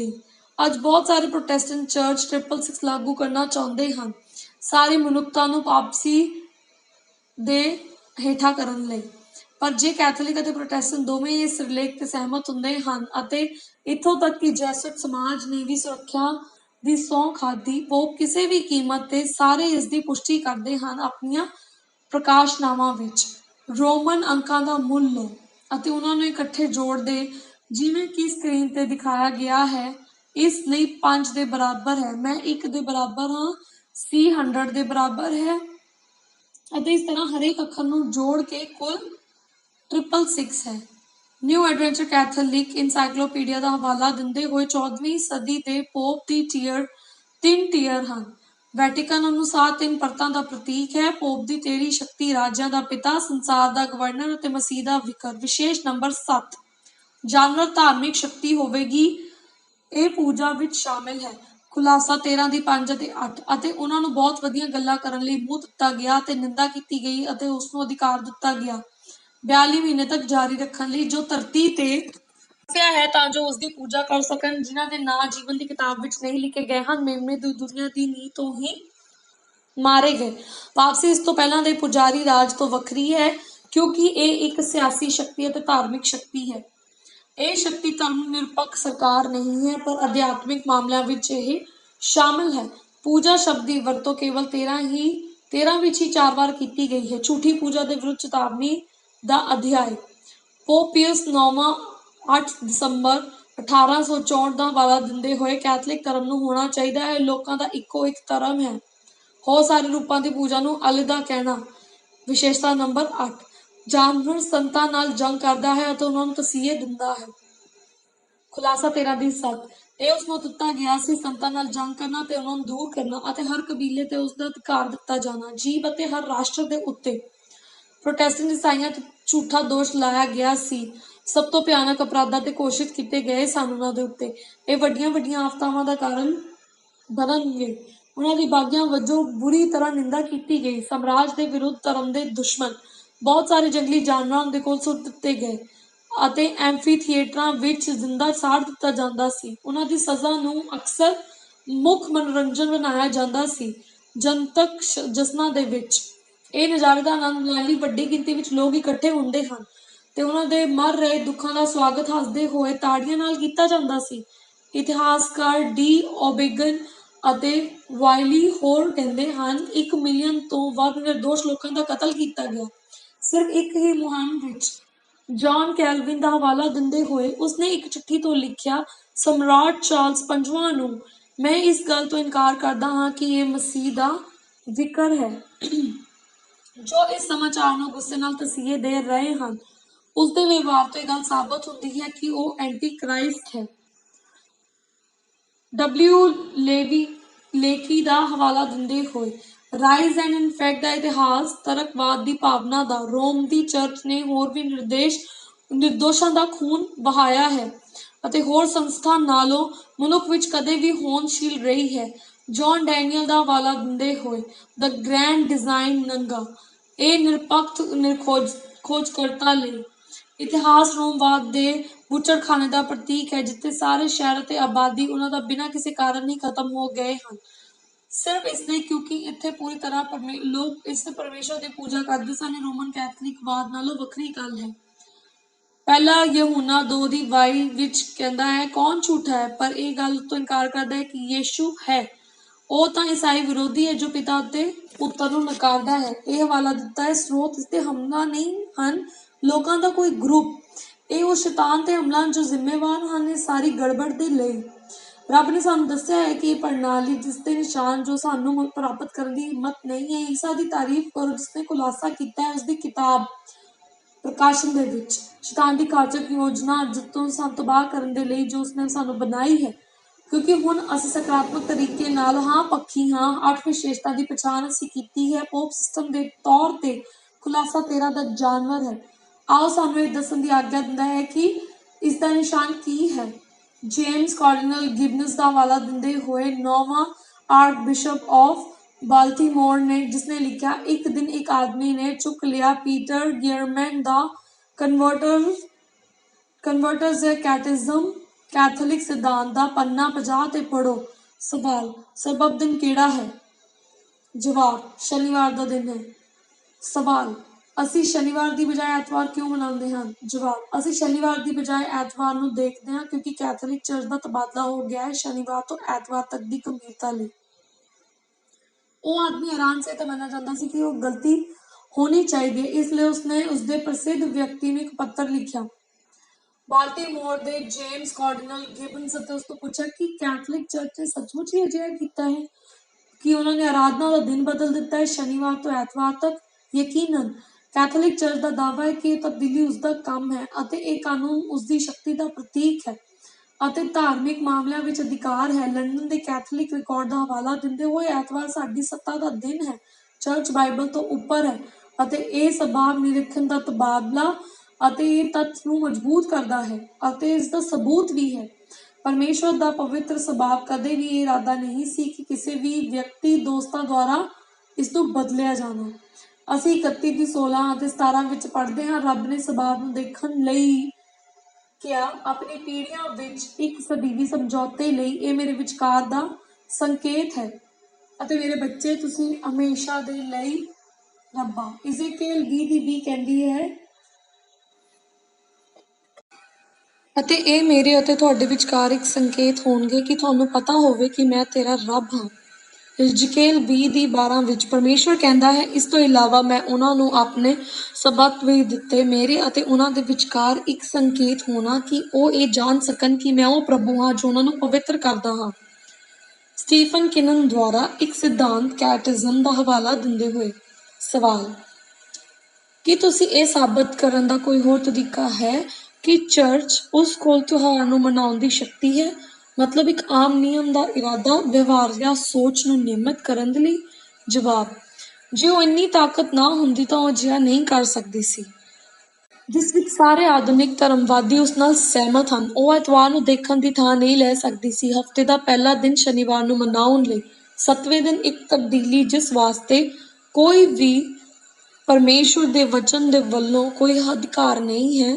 ਦੋਸਤੋ, ਅਸੀਂ ਉਹਨਾਂ ਦੀਆਂ ਆਪਣੀਆਂ ਲਿਖਤਾਂ ਵਿੱਚ ਵੇਖਿਆ ਹੈ ਕਿ ਰੋਮਨ ਕੈਥੋਲਿਕ ਧਰਮ ਦੀ ਪ੍ਰਣਾਲੀ ਦਾ ਦਾਅਵਾ ਕਰਦੀ ਹੈ ਕਿ ਇਸ ਨੇ ਸ਼ਨੀਵਾਰ ਤੋਂ ਐਤਵਾਰ ਤੱਕ ਆਰਾਧਨਾ ਦਾ ਦਿਨ ਬਦਲ ਦਿੱਤਾ ਹੈ। ਐਤਵਾਰ ਨੂੰ ਮੰਨਣਾ ਇਸ ਦੀ ਸੱਤਾ ਅਤੇ ਸ਼ਕਤੀ ਦੀ ਨਿਸ਼ਾਨੀ ਹੈ। ਇਹ ਸਮੇਂ ਦੇ ਨਾਲ ਤੁਹਾਡੇ ਦੇਵਤਾ ਦੀ ਪੂਜਾ ਕਰਨ ਦੀ ਲੜਾਈ ਹੈ, ਤੁਹਾਡਾ ਨਿਰਮਾਤਾ ਤੇ ਤੁਹਾਡਾ ਛੁਡਾਉਣ ਵਾਲਾ। ਯਾਦ ਰੱਖੋ, ਬਾਈਬਲ ਸੱਚ ਹੈ ਔਰ ਸ਼ੈਤਾਨ ਬਿਲਕੁਲ ਨਕਲੀ ਹੈ। ਪਰਮੇਸ਼ਵਰ ਦਾ ਨਿਸ਼ਾਨ ਉਸਦੀ ਸ਼ਕਤੀ ਦਾ ਚਿੰਨ੍ਹ ਹੈ। 7ਵੇਂ ਦਿਨ ਸਬਤ ਅਤੇ ਸਬਤ ਨੂੰ ਮੰਨਣਾ, ਜਦੋਂ ਕਿ ਜਾਨਵਰ ਦਾ ਨਿਸ਼ਾਨ ਸ਼ਕਤੀ ਦਾ ਚਿੰਨ੍ਹ ਹੈ। ਪਹਿਲੇ ਦਿਨ ਐਤਵਾਰ ਜਾਂ ਐਤਵਾਰ ਨੂੰ ਮੰਨਣਾ, ਇਹ ਬਹੁਤ ਹੀ ਅਦਭੁਤ ਅਣਜਾਣ ਜਾਪਦਾ ਹੈ ਕਿ ਪਾਪ ਨੇ ਦਿਨ ਦੇ ਬਦਲਣ ਦਾ ਦਾਅਵਾ ਕੀਤਾ ਕਿ ਉਸਨੇ ਸ਼ਨੀਵਾਰ ਦੀ ਬਜਾਏ ਐਤਵਾਰ ਨੂੰ ਆਰਾਧਨਾ ਕਰਨ ਕੀਤੀ। ਕੀ ਪਾਪਸੀ ਨੇ ਸੱਚਮੁੱਚ ਐਤਵਾਰ ਬਦਲ ਦਿੱਤਾ ਪਰਮੇਸ਼ਵਰ ਦੇ ਚੌਥੇ ਹੁਕਮ ਸਬਤ ਲਈ, ਜਾਂ ਕਿ ਉਹਨਾਂ ਨੇ ਕੇਵਲ ਇਹ ਸੋਚਿਆ ਕਿ ਉਹਨਾਂ ਨੇ ਇਸ ਨੂੰ ਬਦਲ ਦਿੱਤਾ ਸੀ? ਦਾਨੀਅਲ 7:25 ਉਹ ਬਹੁਤ ਹੀ ਮਕਤਾ ਭਰਿਆ ਸ਼ਬਦ ਬੋਲੇਗਾ, ਸਭ ਤੋਂ ਉੱਚੇ ਵਿਰੁੱਧ ਸੰਤਾਂ ਨੂੰ ਤਸੀਹੇ ਦੇਣਗੇ, ਸਭ ਤੋਂ ਵੱਧ ਉੱਚੇ ਅਤੇ ਸਮੇਂ ਅਤੇ ਕਾਨੂੰਨ ਨੂੰ ਬਦਲਣ ਦਾ ਇਰਾਦਾ ਰੱਖਣਗੇ। ਫਿਰ ਸੰਤਾਂ ਨੂੰ ਉਸਦੇ ਹੱਥ ਵਿੱਚ ਦਿੱਤਾ ਜਾਵੇਗਾ, ਇੱਕ ਵਾਰ ਅਤੇ 1.5 ਵਾਰ। ਦਾਨੀਅਲ 7 ਅਤੇ ਪ੍ਰਕਾਸ਼ਨ 13 ਦੀ ਸਮਾਂਤਰ ਭਵਿੱਖਬਾਣੀ ਹੈ। ਹੋਰ ਸੰਸਕਰਣ ਜਿਵੇਂ ਕਿ ਕਿੰਗ ਜੇਮਸ ਸੰਸਕਰਣ ਕਹਿੰਦਾ ਹੈ, ਉਹ ਸਮੇਂ ਅਤੇ ਕਾਨੂੰਨ ਨੂੰ ਬਦਲਣ ਬਾਰੇ ਸੋਚਦੇ ਹਨ। ਕੈਥੋਲਿਕ ਕੈਟਿਜ਼ਮ ਦਿਖਾਉਂਦੇ ਹਨ ਕਿ ਪਾਪ ਸੀ ਜਿਸਨੇ ਪਰਮੇਸ਼ਵਰ ਦੇ ਨਿਯਮ ਨੂੰ ਬਦਲਣ ਦੀ ਕੋਸ਼ਿਸ਼ ਕੀਤੀ ਹੈ, 10 ਹੁਕਮਾਂ ਨਾਲ ਛੇੜਛਾੜ ਕੀਤੀ ਹੈ। ਦੂਜਾ ਹੁਕਮ ਜੋ ਕਿ ਚਿੱਤਰਾਂ ਨੂੰ ਦਰਸਾਉਂਦਾ ਹੈ ਅਤੇ ਸੰਤ ਮੂਰਤੀ ਪੂਜਾ ਕੈਥੋਲਿਕ ਸਾਹਿਤ ਵਿੱਚ ਗੈਰ ਹਾਜ਼ਰ ਹੈ, ਅਤੇ ਇੱਕ ਦੇ ਨੁਕਸਾਨ ਨੂੰ ਪੂਰਾ ਕਰਨ ਲਈ 10ਵਾਂ ਵੀ ਹੁਕਮ ਫਿਰ 2 ਭਾਗਾਂ ਵਿੱਚ ਵੰਡਿਆ ਜਾਂਦਾ ਹੈ। ਚੌਥਾ ਹੁਕਮ ਜਿਸ ਬਾਰੇ ਰੱਬ ਨੇ ਸਬਤ ਦੇ ਭਾਵ ਦੀ ਗੱਲ ਕੀਤੀ ਹੈ, ਹੁਣ ਸ਼ਿਫਟ ਹੋ ਗਿਆ ਅਤੇ ਤੀਜਾ ਹੁਕਮ ਬਣ ਗਿਆ ਹੈ। ਕੈਥੋਲਿਕ ਕੈਟੇਵਾਦ ਵਿੱਚ ਪੂਜਾ ਦਾ ਦਿਨ ਪੋਪ ਦੇ ਹੁਕਮ ਨਾਲ ਬਦਲ ਦਿੱਤਾ ਗਿਆ ਹੈ, ਸ਼ਨੀਵਾਰ ਤੋਂ ਐਤਵਾਰ। ਸਿਰਫ ਇਹ ਸੋਚਿਆ ਗਿਆ ਕਿ ਕੋਈ ਤਬਦੀਲੀ ਹੋ ਗਈ ਹੈ। ਪਰਮੇਸ਼ਵਰ ਦੇ ਅਨੁਸਾਰ ਐਤਵਾਰ ਕੋਈ ਪਵਿੱਤਰ ਦਿਨ ਨਹੀਂ ਹੈ। ਚੌਥੇ ਹੁਕਮ ਦਾ ਸਰਬੱਬ ਅਜੇ ਵੀ ਬੰਧਨਬੱਧ ਹੈ। ਦੋਸਤੋ, ਜੌਨ ਏ ਓ ਬ੍ਰਾਇਨ ਇਸ ਕਿਤਾਬ ਵਿੱਚ ਲਿਖਦਾ ਹੈ, ਲੱਖਾਂ ਦਾ ਵਿਸ਼ਵਾਸ ਪ੍ਰਮਾਣ ਪੱਤਰ ਕੈਥੋਲਿਕ ਧਰਮ ਦਾ ਹਵਾਲਾ, ਪਰ ਸ਼ਨੀਵਾਰ ਤੋਂ ਐਤਵਾਰ ਨਹੀਂ। ਬਾਈਬਲ ਵਿੱਚ ਨਿਰਧਾਰਿਤ ਕੀਤਾ ਗਿਆ ਹੈ ਕਿ ਇਹ ਅਜੀਬ ਨਹੀਂ ਹੈ। ਉਹ ਗੈਰ ਕੈਥੋਲਿਕ ਜੋ ਪ੍ਰਦੇਸ਼ ਕਰਦੇ ਹਨ ਬਾਈਬਲ ਤੋਂ ਸਿੱਧਾ ਆਪਣੇ ਧਰਮ ਨੂੰ ਲੈਣਾ ਅਤੇ ਚਰਚ ਤੋਂ ਨਹੀਂ, ਸ਼ਨੀਵਾਰ ਦੀ ਬਜਾਏ ਐਤਵਾਰ ਨੂੰ ਦੇਖੋ। ਹਾਂ, ਇਹ ਬਿਲਕੁਲ ਅਸੰਗਤ ਹੈ, ਪਰ ਇਹ ਤਬਦੀਲੀ 15 ਸਦੀਆਂ ਦੇ ਕਰੀਬ ਕੀਤੀ ਗਈ ਸੀ, ਪ੍ਰੋਟੈਸਟੈਂਟਿਜ਼ਮ ਦੇ ਜਨਮ ਤੋਂ ਪਹਿਲਾਂ, ਅਤੇ ਉਦੋਂ ਤੱਕ ਇਹ ਰਿਵਾਜ ਵਿਆਪਕ ਤੌਰ ਤੇ ਦੇਖਿਆ ਜਾਂਦਾ ਸੀ। ਉਹਨਾਂ ਨੇ ਇਹ ਰਿਵਾਜ ਜਾਰੀ ਰੱਖਿਆ, ਭਾਵੇਂ ਇਹ ਅਧਿਕਾਰ ਤੇ ਨਿਰਭਰ ਕਰਦਾ ਹੈ ਕੈਥੋਲਿਕ ਚਰਚ ਦਾ ਅਤੇ ਕਿਤੇ ਸਪਸ਼ਟ ਲਿਖਤ ਤੇ ਨਹੀਂ। ਬਾਈਬਲ ਦੇ ਵਿੱਚ ਇਹ ਨਿਰੀਖਣ ਯਾਦ ਦਹਾਨੀ ਅਤੇ ਦੌਰ ਤੇ ਬਣਾਇਆ ਗਿਆ ਹੈ ਮਦਰ ਚਰਚ ਦਾ, ਜਿਸ ਤੋਂ ਗੈਰ ਕੈਥੋਲਿਕ ਸੰਪਰਦਾਵਾਂ ਟੁੱਟ ਗਈਆਂ, ਜਿਵੇਂ ਕੋਈ ਮੁੰਡਾ ਭੱਜ ਗਿਆ ਹੋਵੇ ਘਰ ਤੋਂ, ਪਰ ਅਜੇ ਵੀ ਆਪਣੀ ਜੇਬ ਵਿੱਚ ਪਾ ਕੇ ਰੱਖਣਾ ਉਸਦੀ ਮਾਂ ਦੀ ਤਸਵੀਰ ਜਾਂ ਉਸਦੇ ਵਾਲਾਂ ਦਾ ਤਾਲਾ। ਤੁਸੀਂ ਦੋਸਤਾਂ ਨੂੰ ਜਾਣਦੇ ਹੋ, ਪਰਮੇਸ਼ਵਰ ਉਸ ਸਮੇਂ ਦੁੱਖ ਕਰਦਾ ਹੈ ਜਦੋਂ ਧਾਰਮਿਕ ਆਗੂ ਕੇਵਲ 9 ਹੁਕਮਾਂ ਨਾਲ ਚੋਣਦੇ ਹਨ ਅਤੇ ਲੋਕਾਂ ਨੂੰ ਉਸਦੀ ਸਬਤ ਦੀ ਕਮਾਨ ਤੋਂ ਉੱਪਰ ਜਾਣ ਦਾ ਕਾਰਨ ਬਣ ਸਕਦਾ ਹੈ। ਉਸਦੇ ਪੁਰਾਣੇ ਪੁਜਾਰੀਆਂ ਜਾਂ ਪਾਦਰੀਆਂ ਦੀ ਪਰਮੇਸ਼ਵਰ ਦੀ ਕੀ ਆਲੋਚਨਾ ਸੀ? ਮਲਾਕੀ ਉਸਦੀ 2:7-9 ਤੁਸੀਂ ਕਈਆਂ ਨੂੰ ਝਟਕਾ ਦਿੱਤਾ ਹੈ, ਕਾਨੂੰਨ ਵਿੱਚ ਤੁਸੀਂ ਮੇਰੇ ਰਾਹ ਨਹੀਂ ਰੱਖੇ। ਪਰ ਮੇਰੇ ਕਾਨੂੰਨ ਵਿੱਚ ਦੂਰਾ ਰਹੇ ਹੋ। ਪਰਮੇਸ਼ਰ ਨੇ ਕਿਹਾ, ਇਜ਼ਕੇਲ ਦੇ ਦਿਨ ਧਾਰਮਿਕ ਆਗੂ ਉਹ ਉਸਦੇ ਤਰੀਕਿਆਂ ਦੀ ਪਾਲਣਾ ਨਹੀਂ ਕਰ ਰਹੇ ਸਨ ਅਤੇ ਉਹਨਾਂ ਦੇ ਕਾਨੂੰਨਾਂ ਦਾ ਮਜ਼ਾਕ ਉਡਾਉਂਦੇ ਸਨ। ਇਜ਼ਕੇਲ 22:26-27 ਕਹਿੰਦਾ ਹੈ, ਉਸਦੇ ਪੁਜਾਰੀਆਂ ਨੇ ਮੇਰੇ ਕਾਨੂੰਨ ਦੀ ਉਲੰਘਣਾ ਕੀਤੀ ਹੈ ਅਤੇ ਮੇਰੀ ਪਵਿੱਤਰ ਚੀਜ਼ਾਂ ਨੂੰ ਗਾਲਾਂ ਦਿੱਤੀਆਂ ਹਨ। ਉਹਨਾਂ ਕੋਲ ਅਤੇ ਪਵਿੱਤਰ ਅਤੇ ਉਹਨਾਂ ਦੇ ਵਿਚਕਾਲੇ ਕੋਈ ਫਰਕ ਨਹੀਂ ਹੈ, ਨਾ ਹੀ ਉਹਨਾਂ ਨੇ ਇਸ ਦੇ ਫਰਕ ਬਾਰੇ ਕੋਈ ਜਾਣਕਾਰੀ ਦਿੱਤੀ ਹੈ। ਅਸ਼ੁੱਧ ਅਤੇ ਸਾਫ਼ ਸੁਥਰੇ ਦੇ ਵਿਚਕਾਰ ਅਤੇ ਉਹਨਾਂ ਨੇ ਮੇਰੀ ਸਭਾ ਦੇ ਅੱਖਾਂ ਲੁਕੋ ਲਈਆਂ ਹਨ ਤਾਂ ਜੋ ਮੈਂ ਉਹਨਾਂ ਨੂੰ ਗਾਲਾਂ ਦਾ ਇਹਨੂੰ ਇੱਕ ਨਾ ਹੋਵਾਂ। ਅਜੇ ਵੀ ਉਹ ਹੋ ਰਿਹਾ ਹੈ। ਬਹੁਤ ਸਾਰੇ ਧਾਰਮਿਕ ਆਗੂ ਕਹਿੰਦੇ ਹਨ ਕੋਈ ਫਰਕ ਨਹੀਂ ਹੈ ਸਬਤ ਅਤੇ ਐਤਵਾਰ ਦੇ ਵਿਚਕਾਰ। ਜੇ ਤੁਸੀਂ ਇਮਾਨਦਾਰੀ ਨਾਲ ਦੇਖੋ ਜਾਂ ਜੇ ਤੁਸੀਂ ਇਮਾਨਦਾਰ ਹੋ ਤਾਂ ਕੋਈ ਦਿਨ ਤਾਂ ਕਰੇਗਾ। ਦੋਸਤੋ, ਪਰਮੇਸ਼ਰ ਅਜੇ ਵੀ ਇਜ਼ਕੇਲ ਵਿੱਚ ਕਹਿੰਦਾ ਹੈ 22:8 ਵਿੱਚ, ਤੂੰ ਮੇਰੇ ਪਵਿੱਤਰ ਕੰਮਾਂ ਨੂੰ ਨਫ਼ਰਤ ਕੀਤੀ ਹੈ ਅਤੇ ਮੇਰੇ ਸੁਭਾਅ ਦੀ ਗਾਲਾਂ ਦਿੱਤੀਆਂ ਹਨ। ਪ੍ਰਭੂ ਉਹਨਾਂ ਲੋਕਾਂ ਤੋਂ ਆਪਣਾ ਗੁੱਸਾ ਕੱਢੇਗਾ ਜੋ ਕਹਿੰਦੇ ਹਨ, ਜਿਵੇਂ ਕਿ ਇਜ਼ਕੇਲ 22:28 ਵਿੱਚ। ਇਸ ਤਰ੍ਹਾਂ ਜਦੋਂ ਪ੍ਰਭੂ ਨੇ ਕਿਹਾ, ਇਸ ਬਾਰੇ ਬਿਲਕੁਲ ਨਹੀਂ ਬੋਲਿਆ ਹੈ। ਪਰਮੇਸ਼ਰ ਅਣਠਿੱਠ ਕਰੇਗਾ ਜਾਂ ਇਹਨਾਂ ਵਾਅਦਿਆਂ ਜਾਂ ਜਿਹੜਾ ਵੀ ਇਹਨਾਂ ਸ਼ਬਦਾਂ ਵਿੱਚੋਂ ਕੋਈ ਘਾਟਾ ਨੂੰ ਭੁੱਲ ਜਾਏ। ਇਹ ਦਾਅਵਾ ਕਰਨਾ ਗੰਭੀਰ ਹੈ ਅਤੇ ਸਾਡੇ ਵਿਚਾਰ ਉਸਦੇ ਹਨ। ਸਾਨੂੰ ਕਦੇ ਵੀ ਉਸਦੇ ਮੂੰਹ ਦੇ ਵਿੱਚੋਂ ਸ਼ਬਦ ਨਹੀਂ ਪਾਉਣੇ ਚਾਹੀਦੇ ਜਾਂ ਬਦਨਾਮ ਨਹੀਂ ਕਰਨਾ ਚਾਹੀਦਾ ਜੋ ਉਸਨੇ ਕੁਝ ਕਿਹਾ ਹੈ। ਸ਼ਾਸਤਰ ਸਾਨੂੰ ਚੇਤਾਵਨੀ ਦਿੰਦਾ ਹੈ ਕਿ ਧਾਰਮਿਕ ਸਰਗਰਮੀ, ਜੇ ਅਸੀਂ ਪਰਮੇਸ਼ਰ ਦੀ ਇੱਛਾ ਨਹੀਂ ਕਰ ਰਹੇ ਤਾਂ ਇਹ ਬਹੁਤ ਬੇਕਾਰ ਹੈ। ਮਸੀਹ ਨੇ ਐਲਾਨ ਕੀਤਾ ਹੈ ਕਿ ਪਰਮੇਸ਼ਰ ਦਾ ਨਾਮ ਬੁਲਾ ਕੇ ਅਤੇ ਇੱਥੋਂ ਤੱਕ ਕਿ ਬਾਹਰ ਵੀ ਜਾ ਰਿਹਾ ਹੈ। ਮਹਾਨ ਨਿਰਸਰਵਾਤ ਮਨੁੱਖਤਾਵਾਦੀ ਪ੍ਰੋਗਰਾਮਾਂ ਵਿੱਚ ਜੇ ਪਰਮੇਸ਼ਰ ਦੀ ਇੱਛਾ ਦੀ ਪਾਲਣਾ ਨਾ ਕੀਤੀ ਜਾਵੇ ਤਾਂ ਉਹ ਵਿਅਰਥ ਹੈ। ਸ਼ਾਸਤਰ ਕਹਿੰਦਾ ਹੈ ਕਿ ਆਗਿਆਕਾਰਿਤਾ ਹੀ ਸੱਚੀ ਪ੍ਰੀਖਿਆ ਹੈ ਕਿਸੇ ਜਾਇਜ਼ ਧਰਮ ਜਾਂ ਮਸੀਹ ਦੇ ਸੱਚੇ ਪੈਰੋਕਾਰ ਦੇ ਲਈ। ਉਹ ਲੋਕ ਜੋ ਕਦੇ ਸ਼ਾਮਿਲ ਹੀ ਨਹੀਂ ਹੁੰਦੇ ਯਿਸੂ ਦੇ ਨਾਮ ਦੇ ਪ੍ਰਚਾਰ ਵਿੱਚ ਪੂਰੀ ਤਰ੍ਹਾਂ ਅਤੇ ਉਹਨਾਂ ਦੇ ਹੁਕਮਾਂ ਨੂੰ ਨਹੀਂ ਰੱਖਦੇ, ਪਰਮੇਸ਼ਰ ਦੀ ਮਨਜ਼ੂਰੀ ਨੂੰ ਪੂਰਾ ਨਹੀਂ ਕਰਦੇ, ਜਿਹੜੇ 16 ਸਕ੍ਰਿਪਚਰ ਨੂੰ ਬਰਾਕਰ ਰੱਖਦੇ ਹਨ, ਬਾਈਬਲ ਅਤੇ ਬਾਈਬਲ ਸਰ ਉੱਚ ਉਹਨੂੰ ਅਧਿਕਾਰ ਵਜੋਂ ਪਰਮੇਸ਼ਰ ਦੀ ਪ੍ਰਵਾਨਗੀ ਨੂੰ ਪੂਰਾ ਕਰਦੇ ਹਨ, ਉਹ ਲੋਕ ਹਨ। ਹੁਣ ਅਸੀਂ ਇਹ ਸਪਸ਼ਟ ਕਰੀਏ ਕਿ ਇਸ ਦਾ ਮਤਲਬ ਕੀ ਹੈ। ਪ੍ਰੋਟੈਸਟੈਂਟ ਜਾਂ ਪ੍ਰੋਟੈਸਟੈਂਟ ਬਣਨਾ, ਵਿਰੋਧ ਕਰਨ ਲਈ, ਇਨਕਾਰ ਕਰਨਾ, ਪਾਪ ਦੀ ਸਰਵ ਵਿਆਪਕ ਅਧਿਕਾਰ ਨੂੰ ਰੱਦ ਕਰਨ ਲਈ, papacy Roman Catholic church pope system ਨੂੰ, ਸੁਧਾਰ ਦੇ ਸਿਧਾਂਤਾਂ ਦੀ ਪੁਸ਼ਟੀ ਕਰਨਾ ਜਿਸ ਲਈ ਹਜ਼ਾਰਾਂ ਸੁਧਾਰਕ ਮਰ ਗਏ। ਤੁਸੀਂ ਦੇਖਦੇ ਹੋ ਅਸਲੀ ਪ੍ਰੋਟੈਸਟੈਂਟਿਜ਼ਮ 16 ਸਕ੍ਰਿਪਚਰਾਂ ਵਿੱਚ ਵਿਸ਼ਵਾਸ ਕਰਦਾ ਹੈ ਅਤੇ ਝੂਠੇ ਧਾਰਮਿਕ ਦੇ ਖਿਲਾਫ ਰੋਸ ਪ੍ਰਗਟ ਕੀਤਾ ਗਿਆ ਪਾਪਸੀ ਦੇ ਵਿਸ਼ਵਾਸ ਦੇ ਅਨੁਸਾਰ। ਪ੍ਰੋਟੈਸਟੈਂਟ ਪੋਪ ਨੂੰ ਪੁੱਛਦੇ ਹਨ, ਤੁਸੀਂ ਪਰਮੇਸ਼ਰ ਦੇ ਪਵਿੱਤਰ ਨਿਯਮ ਨੂੰ ਕਿਵੇਂ ਬਦਲ ਸਕਦੇ ਹੋ? ਸੇਂਟ ਕੈਥੋਲਿਕ ਚਰਚ ਦਾ ਹਵਾਲਾ ਦਿੰਦੇ ਹੋਏ 21 ਮਈ 1995 ਹਵਾਲਾ ਦਿੰਦੇ ਹੋਏ, ਸ਼ਾਇਦ ਸਭ ਤੋਂ ਦਲੇਰ ਚੀਜ਼ ਚਰਚ ਨੇ ਹੁਣ ਤੱਕ ਦਾ ਸਭ ਤੋਂ ਕ੍ਰਾਂਤੀਕਾਰੀ ਬਦਲਾਅ ਕੀਤਾ ਹੈ ਪਹਿਲੀ ਸਦੀ ਵਿੱਚ ਹੋਇਆ ਸੀ। ਪਵਿੱਤਰ ਦਿਨ ਸਬਤ ਦਾ ਬਦਲ ਦਿੱਤਾ ਗਿਆ ਸੀ ਸ਼ਨੀਵਾਰ ਤੋਂ ਐਤਵਾਰ ਤੱਕ। ਪ੍ਰਭੂ ਦਾ ਦਿਨ ਡੋਮਿਨਿਕਾ ਮਰ ਜਾਂਦਾ ਹੈ। ਇਹ ਚੁਣਿਆ ਗਿਆ ਸੀ ਕਿਸੇ ਵੀ ਦਿਸ਼ਾ ਨਿਰਦੇਸ਼ਾਂ ਤੋਂ ਨਹੀਂ, ਸ਼ਾਸਤਰਾਂ ਵਿੱਚੋਂ, ਪਰ ਚਰਚ ਦੇ ਅਰਥਾਂ ਤੋਂ ਆਪਣੀ ਸ਼ਕਤੀ ਦੇ ਨਾਲ। ਪੂਰਨ ਸੁਰਜੀਤੀ ਦਾ ਦਿਨ, ਪੈਂਟੇਕੋਸਟ ਦਾ ਦਿਨ 50ਵੇਂ ਦਿਨ ਬਾਅਦ ਹਫ਼ਤੇ ਦੇ ਪਹਿਲੇ ਦਿਨ ਆਇਆ ਤਾਂ ਇਹ ਨਵਾਂ ਸਬਬ ਹੋਵੇਗਾ। ਜਿਹੜੇ ਲੋਕ ਇਹ ਸੋਚਦੇ ਹਨ ਕਿ ਸ਼ਾਸਤਰਾਂ ਇਹ ਇੱਕੋ ਇੱਕ ਅਧਿਕਾਰ ਹੋਣਾ ਚਾਹੀਦਾ ਹੈ, ਤਰਕਪੂਰ ਤੌਰ ਤੇ 7ਵੇਂ ਦਿਨ ਦੇ ਐਡਵੈਂਚਰ ਬਣ ਜਾਣਾ ਅਤੇ ਸ਼ਨੀਵਾਰ ਨੂੰ ਪਵਿੱਤਰ ਰੱਖੋ ਅੰਤ ਕੋ, ਤਾਂ ਫਿਰ ਕਿਸੇ ਵਿਅਕਤੀ ਉੱਤੇ ਜਾਨਵਰ ਦਾ ਨਿਸ਼ਾਨ ਕਿੱਥੇ ਰੱਖਿਆ ਜਾਂਦਾ ਹੈ? ਪਰਮੇਸ਼ਰ ਸਾਨੂੰ ਪ੍ਰਕਾਸ਼ਨ 13:16 ਵਿੱਚ ਦੱਸਦਾ ਹੈ, ਉਹ ਸਭ ਕੁਝ ਛੋਟੇ ਅਤੇ ਮਹਾਨ ਦੋਵੇਂ ਤਰ੍ਹਾਂ ਦਾ ਕਾਰਨ ਬਣਦਾ ਹੈ। ਅਮੀਰ ਅਤੇ ਗਰੀਬ, ਆਜ਼ਾਦ ਅਤੇ ਗੁਲਾਮ ਇੱਕ ਨਿਸ਼ਾਨ ਪ੍ਰਾਪਤ ਕਰਨ ਲਈ ਉਹਨਾਂ ਦੇ ਸੱਜੇ ਹੱਥ ਜਾਂ ਮੱਥੇ ਤੇ ਨਿਸ਼ਾਨ ਸ਼ਾਬਦਿਕ ਨਹੀਂ ਹੈ। ਯਾਦ ਰੱਖੋ, ਅਸੀਂ ਚਿੰਨ੍ਹਾਂ ਭਵਿੱਖਬਾਣੀਆਂ ਨਾਲ ਨਜਿੱਠ ਰਹੇ ਹਾਂ।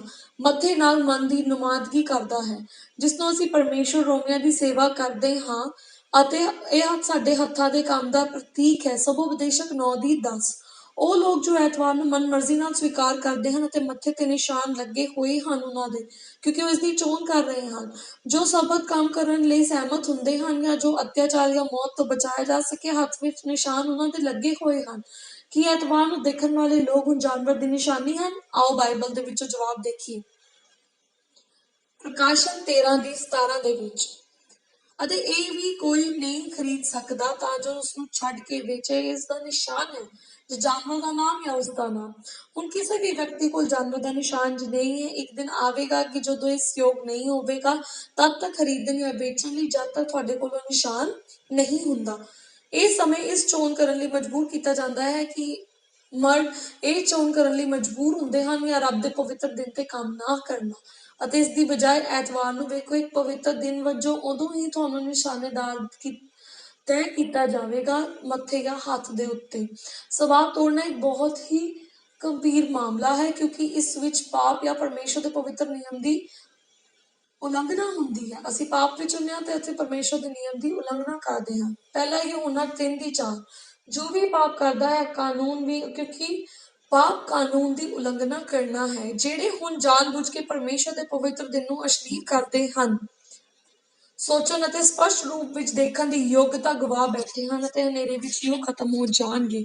ਇਸ ਲਈ यूहन्ना 12:35 ਕਹਿੰਦਾ ਹੈ, ਫਿਰ ਯੀਸ਼ੂ ਨੇ ਉਹਨਾਂ ਨੂੰ ਕਿਹਾ, ਥੋੜਾ ਸਮਾਂ ਤੁਹਾਡੇ ਨਾਲ ਰੋਸ਼ਨੀ ਹੈ, ਜਦੋਂ ਤੋਂ ਤੁਹਾਡੇ ਕੋਲ ਚਾਨਣ ਹੋਵੇ ਤਦ ਤੱਕ ਚਲੋ, ਨਹੀਂ ਤਾਂ ਹਨੇਰਾ ਤੁਹਾਨੂੰ ਪਛਾੜ ਦਿੰਦਾ ਹੈ। ਉਹ ਹਨੇਰੇ ਵਿੱਚ ਤੁਰਦਾ ਹੈ, ਉਸਨੂੰ ਪਤਾ ਨਹੀਂ ਕਿ ਉਹ ਕਿੱਥੇ ਜਾ ਰਿਹਾ ਹੈ। ਦੋਸਤੋ, ਇਹਨਾਂ ਆਖਰੀ ਦਿਨਾਂ ਵਿੱਚ ਪਰਮੇਸ਼ਵਰ ਨੇ ਆਪਣੇ ਦੂਤਾਂ ਨੂੰ ਹੁਕਮ ਦਿੱਤਾ ਹੈ ਸੰਘਰਸ਼ ਦੀਆਂ ਹਵਾਵਾਂ ਨੂੰ ਰੋਕਣ ਦੇ ਲਈ, ਧਰਤੀ ਤੋਂ ਜਦੋਂ ਤੱਕ ਉਸਦੇ ਲੋਕਾਂ ਨਾਲ ਕੁਝ ਨਹੀਂ ਵਾਪਰਦਾ ਹੈ। ਇਹ ਕੀ ਹੈ? ਹੁਣ ਸਾਡੇ ਕੋਲ ਇੱਕ ਦਿਆਲੂ ਰੱਬ ਹੈ, ਪਰ ਕਿਸੇ ਨਾ ਕਿਸੇ ਸਮੇਂ ਇਹ ਲਾਜ਼ਮੀ ਤੌਰ ਤੇ ਇਹ ਚੀਜ਼ ਖਤਮ ਹੋ ਜਾਣੀ ਹੈ। ਤੁਹਾਡੇ ਕੋਲ ਅਜੇ ਵੀ ਸਮਾਂ ਹੈ ਉਸਦੇ ਤਰੀਕੇ ਚੁਣਨ ਦੇ ਲਈ। ਪ੍ਰਕਾਸ਼ਨ 7:1-3। ਇਹਨਾਂ ਚੀਜ਼ਾਂ ਤੋਂ ਬਾਅਦ ਮੈਂ 4 ਫਰਿਸ਼ਤੇ ਦੇਖੇ, ਧਰਤੀ ਦੇ 4 ਕੋਨਿਆਂ ਤੇ ਖੜੇ ਹੋਏ, ਧਰਤੀ ਦੀਆਂ 4 ਹਵਾਵਾਂ ਨੂੰ ਪਕੜ ਕੇ ਰੱਖਣ ਲਈ ਕਿ ਹਵਾ ਧਰਤੀ ਤੇ ਨਹੀਂ ਉੱਡਦੀ, ਸਮੁੰਦਰ ਵਿੱਚ ਜਾਂ ਕਿਸੇ ਵੀ ਰੁੱਖ ਤੇ। ਫਿਰ ਮੈਂ ਦੇਖਿਆ ਕਿ ਇੱਕ ਹੋਰ ਦੂਤ ਪੂਰਬ ਤੋਂ ਚੜ ਰਿਹਾ ਸੀ ਜਿਉਂਦੇ ਰੱਬ ਦੀ ਮੋਹਰ ਤੇ, ਅਤੇ ਉਹ 4 ਫਰਿਸ਼ਤਿਆਂ ਨੂੰ ਉੱਚੀ ਆਵਾਜ਼ ਵਿੱਚ ਰੋਇਆ, ਜਿਸ ਨੂੰ ਧਰਤੀ ਨੂੰ ਨੁਕਸਾਨ ਪਹੁੰਚਾਉਣ ਲਈ ਦਿੱਤਾ ਗਿਆ ਸੀ ਹੁਕਮ। ਅਤੇ ਸਮੁੰਦਰ ਕਹਿ ਰਿਹਾ ਸੀ, ਧਰਤੀ ਸਮੁੰਦਰ ਨੂੰ ਨੁਕਸਾਨ ਨਾ ਪਹੁੰਚਾਓ, ਜਾਂ ਦਰਖਤਾਂ ਨੂੰ, ਜਦ ਤੱਕ ਅਸੀਂ ਨੌਕਰਾਂ ਸੀਲ ਨਹੀਂ ਕਰ ਦਿੰਦੇ ਸਾਡੇ ਰੱਬ ਦੇ ਮੱਥੇ ਤੇ। ਹਵਾ ਵਾਂਗ ਉੱਡਦੀਆਂ ਹਵਾਵਾਂ ਸੰਘਰਸ਼, ਜੰਗਾਂ ਅਤੇ ਹੰਗਾਮਿਆਂ ਨੂੰ ਦਰਸਾਉਂਦੀਆਂ ਹਨ।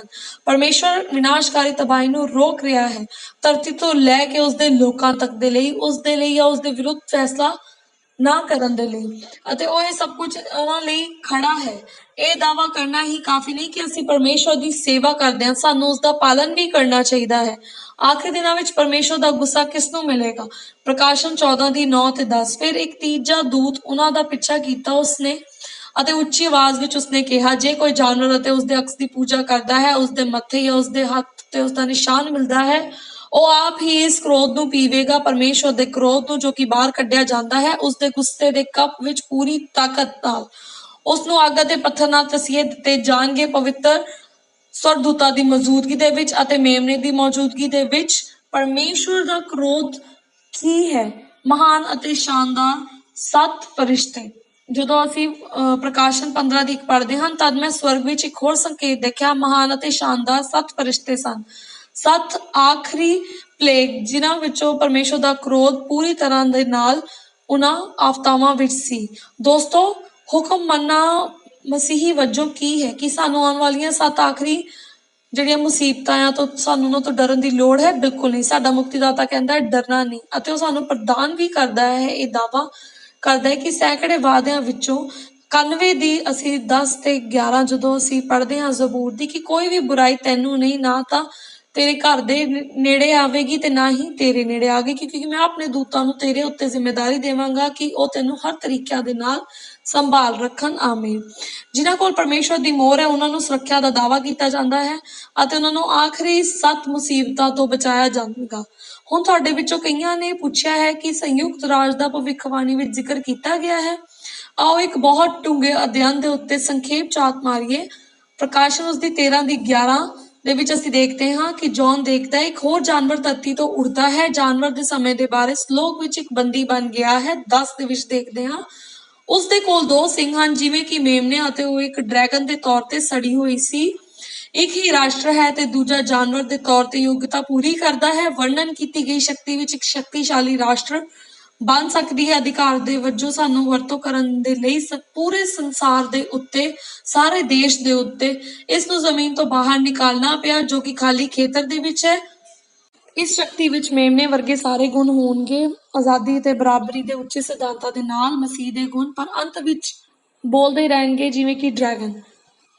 US ਦਾ ਸੰਵਿਧਾਨ 1799 ਵਿੱਚ ਲਾਗੂ ਹੋਇਆ। 1260 ਸਾਲ ਦੀ ਭਵਿੱਖਬਾਣੀ ਦੀ ਖਤਮ ਹੋਣ ਦੇ ਸਮੇਂ ਦੇ ਨੇੜੇ ਤੇੜੇ US ਆਜ਼ਾਦ ਸੀ, ਬਿਲਕੁਲ ਸਮਾਂ ਸੀਮਾ ਵਿੱਚ ਪਰਮੇਸ਼ਵਰ ਦੇ ਵਚਨ ਦੇ ਭਵਿੱਖਬਾਣੀ ਕੀਤੀ ਗਈ ਸੀ। 1850 ਵਿੱਚ ਡਬਲਿਨ ਨੇਸ਼ਨ ਨੇ ਸੰਯੁਕਤ ਰਾਜ ਦੀ ਗੱਲ ਕੀਤੀ, ਇੱਕ ਸ਼ਾਨਦਾਰ ਸਾਮਰਾਜ ਵਜੋਂ ਜੋ ਉੱਭਰ ਰਿਹਾ ਸੀ, ਅਤੇ ਹਵਾਲਾ ਦਿੰਦੇ ਕਿਹਾ, ਧਰਤੀ ਦੀ ਚੁੱਪ ਦੇ ਵਿਚਕਾਰ ਰੋਜ਼ਾਨਾ ਜੋੜਦੇ ਹੋਏ ਇਸ ਸ਼ਕਤੀ ਅਤੇ ਮਾਨ ਦੇ ਲਈ। ਅੰਤ ਕੋਟ।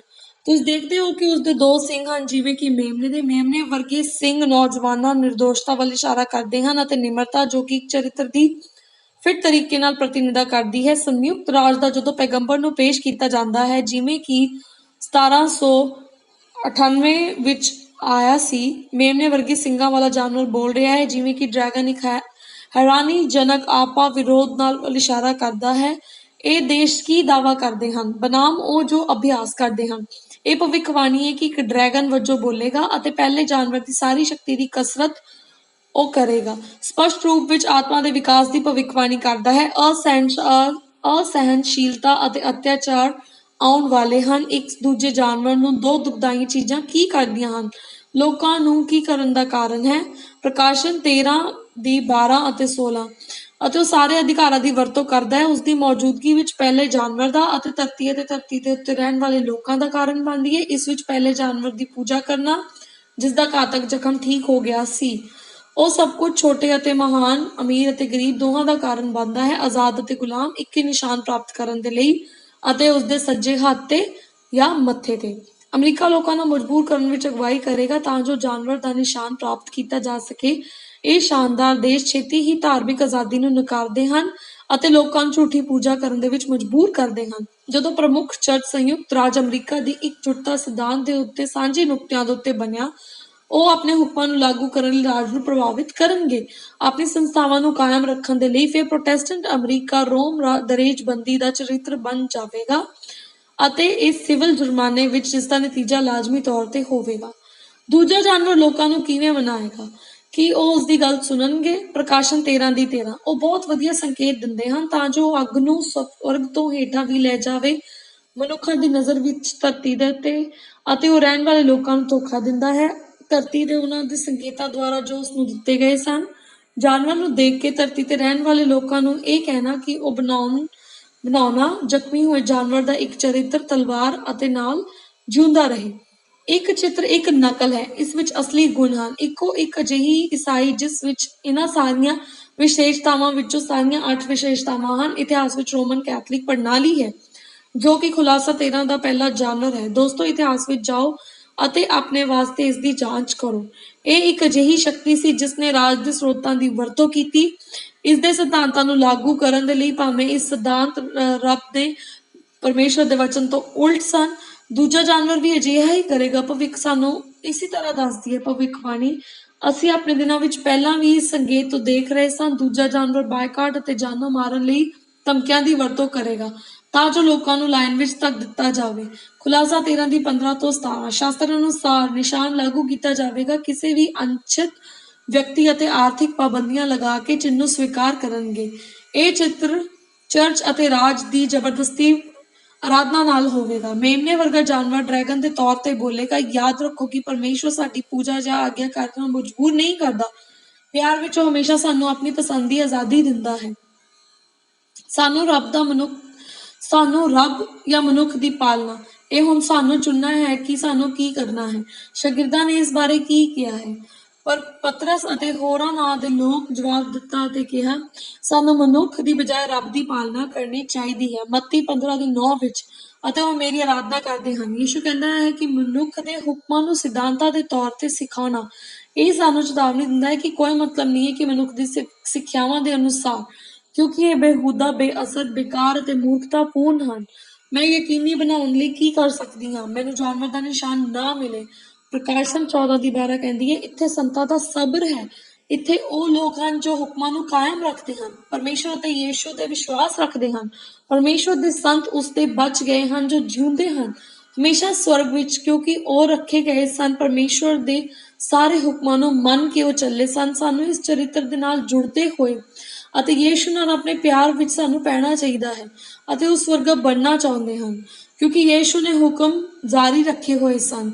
ਸਵਾਲ, ਯਿਸੂ ਪ੍ਰਤੀ ਸਾਨੂੰ ਵਫਾਦਾਰੀ ਦਾ ਹੈ ਜਾਂ ਮਸੀਹ ਵਿਰੋਧੀ? ਮਹਾਨ ਵਿਵਾਦ ਇਸ ਬਾਰੇ ਹੈ ਕਿ ਤੁਸੀਂ ਕਿਸ ਦੀ ਆਰਾਧਨਾ ਕਰਦੇ ਹੋ। ਜਾਨਵਰ ਦੇ ਨਿਸ਼ਾਨ ਐਤਵਾਰ ਦੀ ਪੂਜਾ ਮਨੁੱਖ ਦੁਆਰਾ ਬਣਾਈ ਗਈ ਪਰੰਪਰਾ ਦੇ ਬਰਾਬਰ ਹੈ। ਖੁਲਾਸਾ 13 ਦੀ 4। ਅਤੇ ਉਹਨਾਂ ਨੇ ਡਰੈਗਨ ਦੀ ਪੂਜਾ ਕੀਤੀ ਜਿਸ ਨੇ ਜਾਨਵਰ ਨੂੰ ਸ਼ਕਤੀ ਦਿੱਤੀ। ਇਸ ਲਈ ਉਹਨਾਂ ਨੇ ਡਰੈਗਨ ਦੀ ਪੂਜਾ ਕੀਤੀ। ਜ਼ਾਹਰ ਹੈ ਕਿ ਉਹ ਅਣਜਾਣੇ ਵਿੱਚ ਕਰਦੇ ਹਨ ਕਿਉਂਕਿ ਇਹ ਡਰੈਗਨ ਜਾਨਵਰ ਨੂੰ ਆਪਣੀ ਸ਼ਕਤੀ ਦਿੰਦਾ ਹੈ। ਇਹ ਇੱਕ ਨਕਲੀ ਪ੍ਰਣਾਲੀ ਹੈ ਅਤੇ ਸੰਸਾਰ ਦੇ ਵਿੱਚ ਇਹ ਸ਼ੁਰੂ ਹੋ ਗਿਆ ਹੈ। ਇਸ ਜਾਨਵਰ ਵਾਂਗ ਸੋਚਣਾ ਅਤੇ ਇਸ ਦੀ ਮਾਨਸਿਕਤਾ ਅਨੁਸਾਰ ਚੱਲਣਾ, ਜਦੋਂ ਕਿ ਪਰਮੇਸ਼ਵਰ ਦਾ ਨਿਸ਼ਾਨ ਹੈ ਸਰਬਤ ਪੂਜਾ, ਪਰਮੇਸ਼ਵਰ ਦੀ ਆਜ਼ਾਦੀ ਦਾ ਕਾਨੂੰਨ।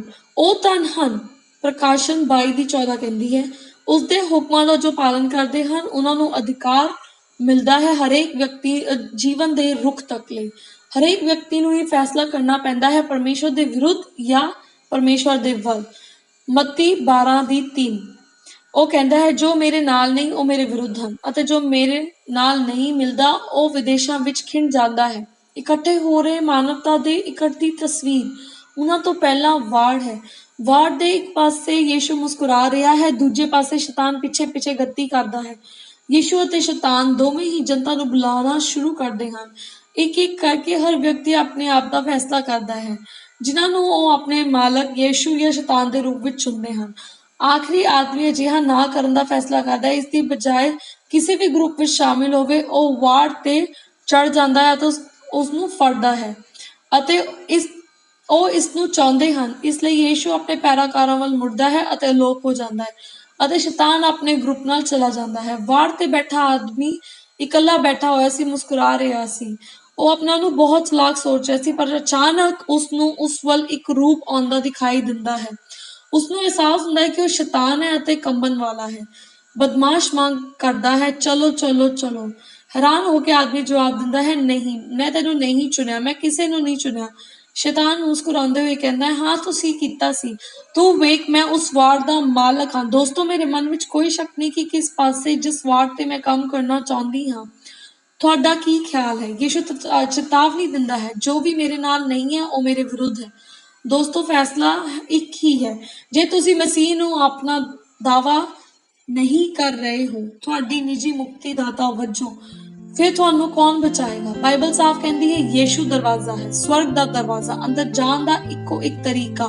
ਯਹੂਨਾ 14:6 ਕਹਿੰਦੀ ਹੈ, ਕੋਈ ਨਹੀਂ ਆ ਸਕਦਾ ਮੇਰੇ ਰਾਹੀਂ ਪਿਤਾ ਨੂੰ ਛੱਡ ਕੇ। ਸਾਨੂੰ ਯੀਸ਼ੂ ਦੀ ਯਕੀਨਨ ਚੋਣ ਕਰਨੀ ਚਾਹੀਦੀ ਹੈ ਕਿਉਂਕਿ ਯੀਸ਼ੂ ਤੋਂ ਬਗੈਰ ਅਸੀਂ ਪਿਤਾ ਵੱਲ ਨਹੀਂ ਪਹੁੰਚ ਸਕਦੇ। ਉਹ ਹੀ ਸੱਚਾਈ ਦਾ ਪੱਖ ਲੈਂਦਾ ਹੈ। ਅੱਜ ਰਾਤ ਅਸੀਂ ਉਸਦੇ ਸ਼ਬਦਾਂ ਨੂੰ ਦੇਖ ਰਹੇ ਹਾਂ। ਉਹ ਛੇਤੀ ਹੀ ਆ ਰਿਹਾ ਹੈ। ਦੋਸਤੋ, ਦੇਰੀ ਕਰਨ ਲਈ ਹੋਰ ਸਮਾਂ ਨਹੀਂ ਹੈ। ਦੋਸਤੋ, ਕੀ ਤੁਸੀਂ ਅੱਜ ਰਾਤ ਵਾੜ ਤੇ ਬੈਠੇ ਹੋ? ਕੀ ਤੁਸੀਂ ਇਸ ਸਮੇਂ ਯੀਸ਼ੂ ਨੂੰ ਬੁਲਾਉਂਦੇ ਹੋਏ ਮਹਿਸੂਸ ਕਰਦੇ ਹੋ? ਕਿ ਤੁਸੀਂ ਆਪਣੀ ਬਾਈਬਲ ਤੋਂ ਦੇਖ ਰਹੇ ਹੋ ਕਿ ਅੰਤ ਸਮੇਂ ਦੀਆਂ ਘਟਨਾਵਾਂ ਦੇ ਨਾਲ ਸੰਬੰਧਿਤ ਮੁੱਦਾ ਪੂਜਾ ਹੈ, ਆਰਾਧਨਾ ਹੈ? ਮੈਂ ਪ੍ਰਾਰਥਨਾ ਕਰਦੀ ਹਾਂ ਕਿ ਤੁਸੀਂ ਇਸ ਬੇहद ਮਹੱਤਵ ਨੂੰ ਸਮਝੋ। 8 ਪਛਾਣ ਕਰਨ ਵਾਲੀਆਂ ਵਿਸ਼ੇਸ਼ਤਾਵਾਂ ਵਿੱਚੋਂ ਇੱਕ ਹੀ ਪਰਮੇਸ਼ਵਰ ਸਾਨੂੰ ਇਹ ਸਿਖਾਉਂਦਾ ਹੈ ਕਿ ਕੌਣ ਹੈ ਇਸ ਦਾ ਨਿਸ਼ਾਨ ਜਿਸ ਦਾ ਖੁਲਾਸਾ 13 ਦੇ ਵਿੱਚ ਕੀਤਾ ਗਿਆ ਹੈ। ਅੱਜ ਰਾਤ ਕੀ ਤੁਸੀਂ ਯੀਸ਼ੂ ਨੂੰ ਕਹਿਣਾ ਚਾਹੁੰਦੇ ਹੋ, ਮੈਂ ਪਿਆਰ ਨਾਲ ਤੁਹਾਡੀ ਪਾਲਣਾ ਕਰਨ ਦੀ ਚੋਣ ਕਰਦਾ ਹਾਂ? ਜੇ ਅਜਿਹਾ ਹੈ ਤਾਂ ਹੇਠ ਦਿੱਤੇ ਲਿੰਕ ਤੇ ਕਲਿੱਕ ਕਰੋ ਅਤੇ ਚੋਣ ਕਰੋ। ਕੀ ਤੁਸੀਂ ਇਹ ਕਹਿਣਾ ਚਾਹੁੰਦੇ ਹੋ, ਜਾਂ ਮੈਂ ਨਹੀਂ ਚਾਹੁੰਦਾ ਕਿ ਮੈਂ ਉਸ ਜਾਨਵਰ ਦੀ ਪੂਜਾ ਕਰਨੀ ਹੈ ਜਾਂ ਉਸ ਦਾ ਨਿਸ਼ਾਨ ਪ੍ਰਾਪਤ ਕਰਨਾ ਹੈ? ਬਸ ਤੁਸੀਂ ਉਸ ਨੂੰ ਹੀ ਚੁਣਨਾ ਚਾਹੁੰਦੇ ਹੋ। ਕੀ ਇਹ ਤੁਹਾਡੀ ਇੱਛਾ ਹੈ ਕਿ ਤੁਸੀਂ ਯੀਸ਼ੂ ਨੂੰ ਦੱਸੋ ਕਿ ਤੁਸੀਂ ਅਸਲੀ ਬਾਈਬਲ ਸਬਕ ਨੂੰ ਸਵੀਕਾਰ ਕਰਦੇ ਹੋ? ਅੱਗੇ ਵਧੋ, ਉਸ ਨੂੰ ਚੁਣੋ। ਸ਼ਾਇਦ ਅੱਜ ਰਾਤ ਤੁਸੀਂ ਯੀਸ਼ੂ ਨੂੰ ਦੱਸਣਾ ਚਾਹੁੰਦੇ ਹੋ ਕਿ ਤੁਸੀਂ ਬਪਤਿਸਮਾ ਲੈਣਾ ਚਾਹੁੰਦੇ ਹੋ। ਅੱਗੇ ਵਧੋ ਔਰ ਇਸ ਦੀ ਚੋਣ ਕਰੋ। ਮੈਂ ਤੁਹਾਡੇ ਨਾਲ ਪ੍ਰਾਰਥਨਾ ਕਰਦੀ ਹਾਂ।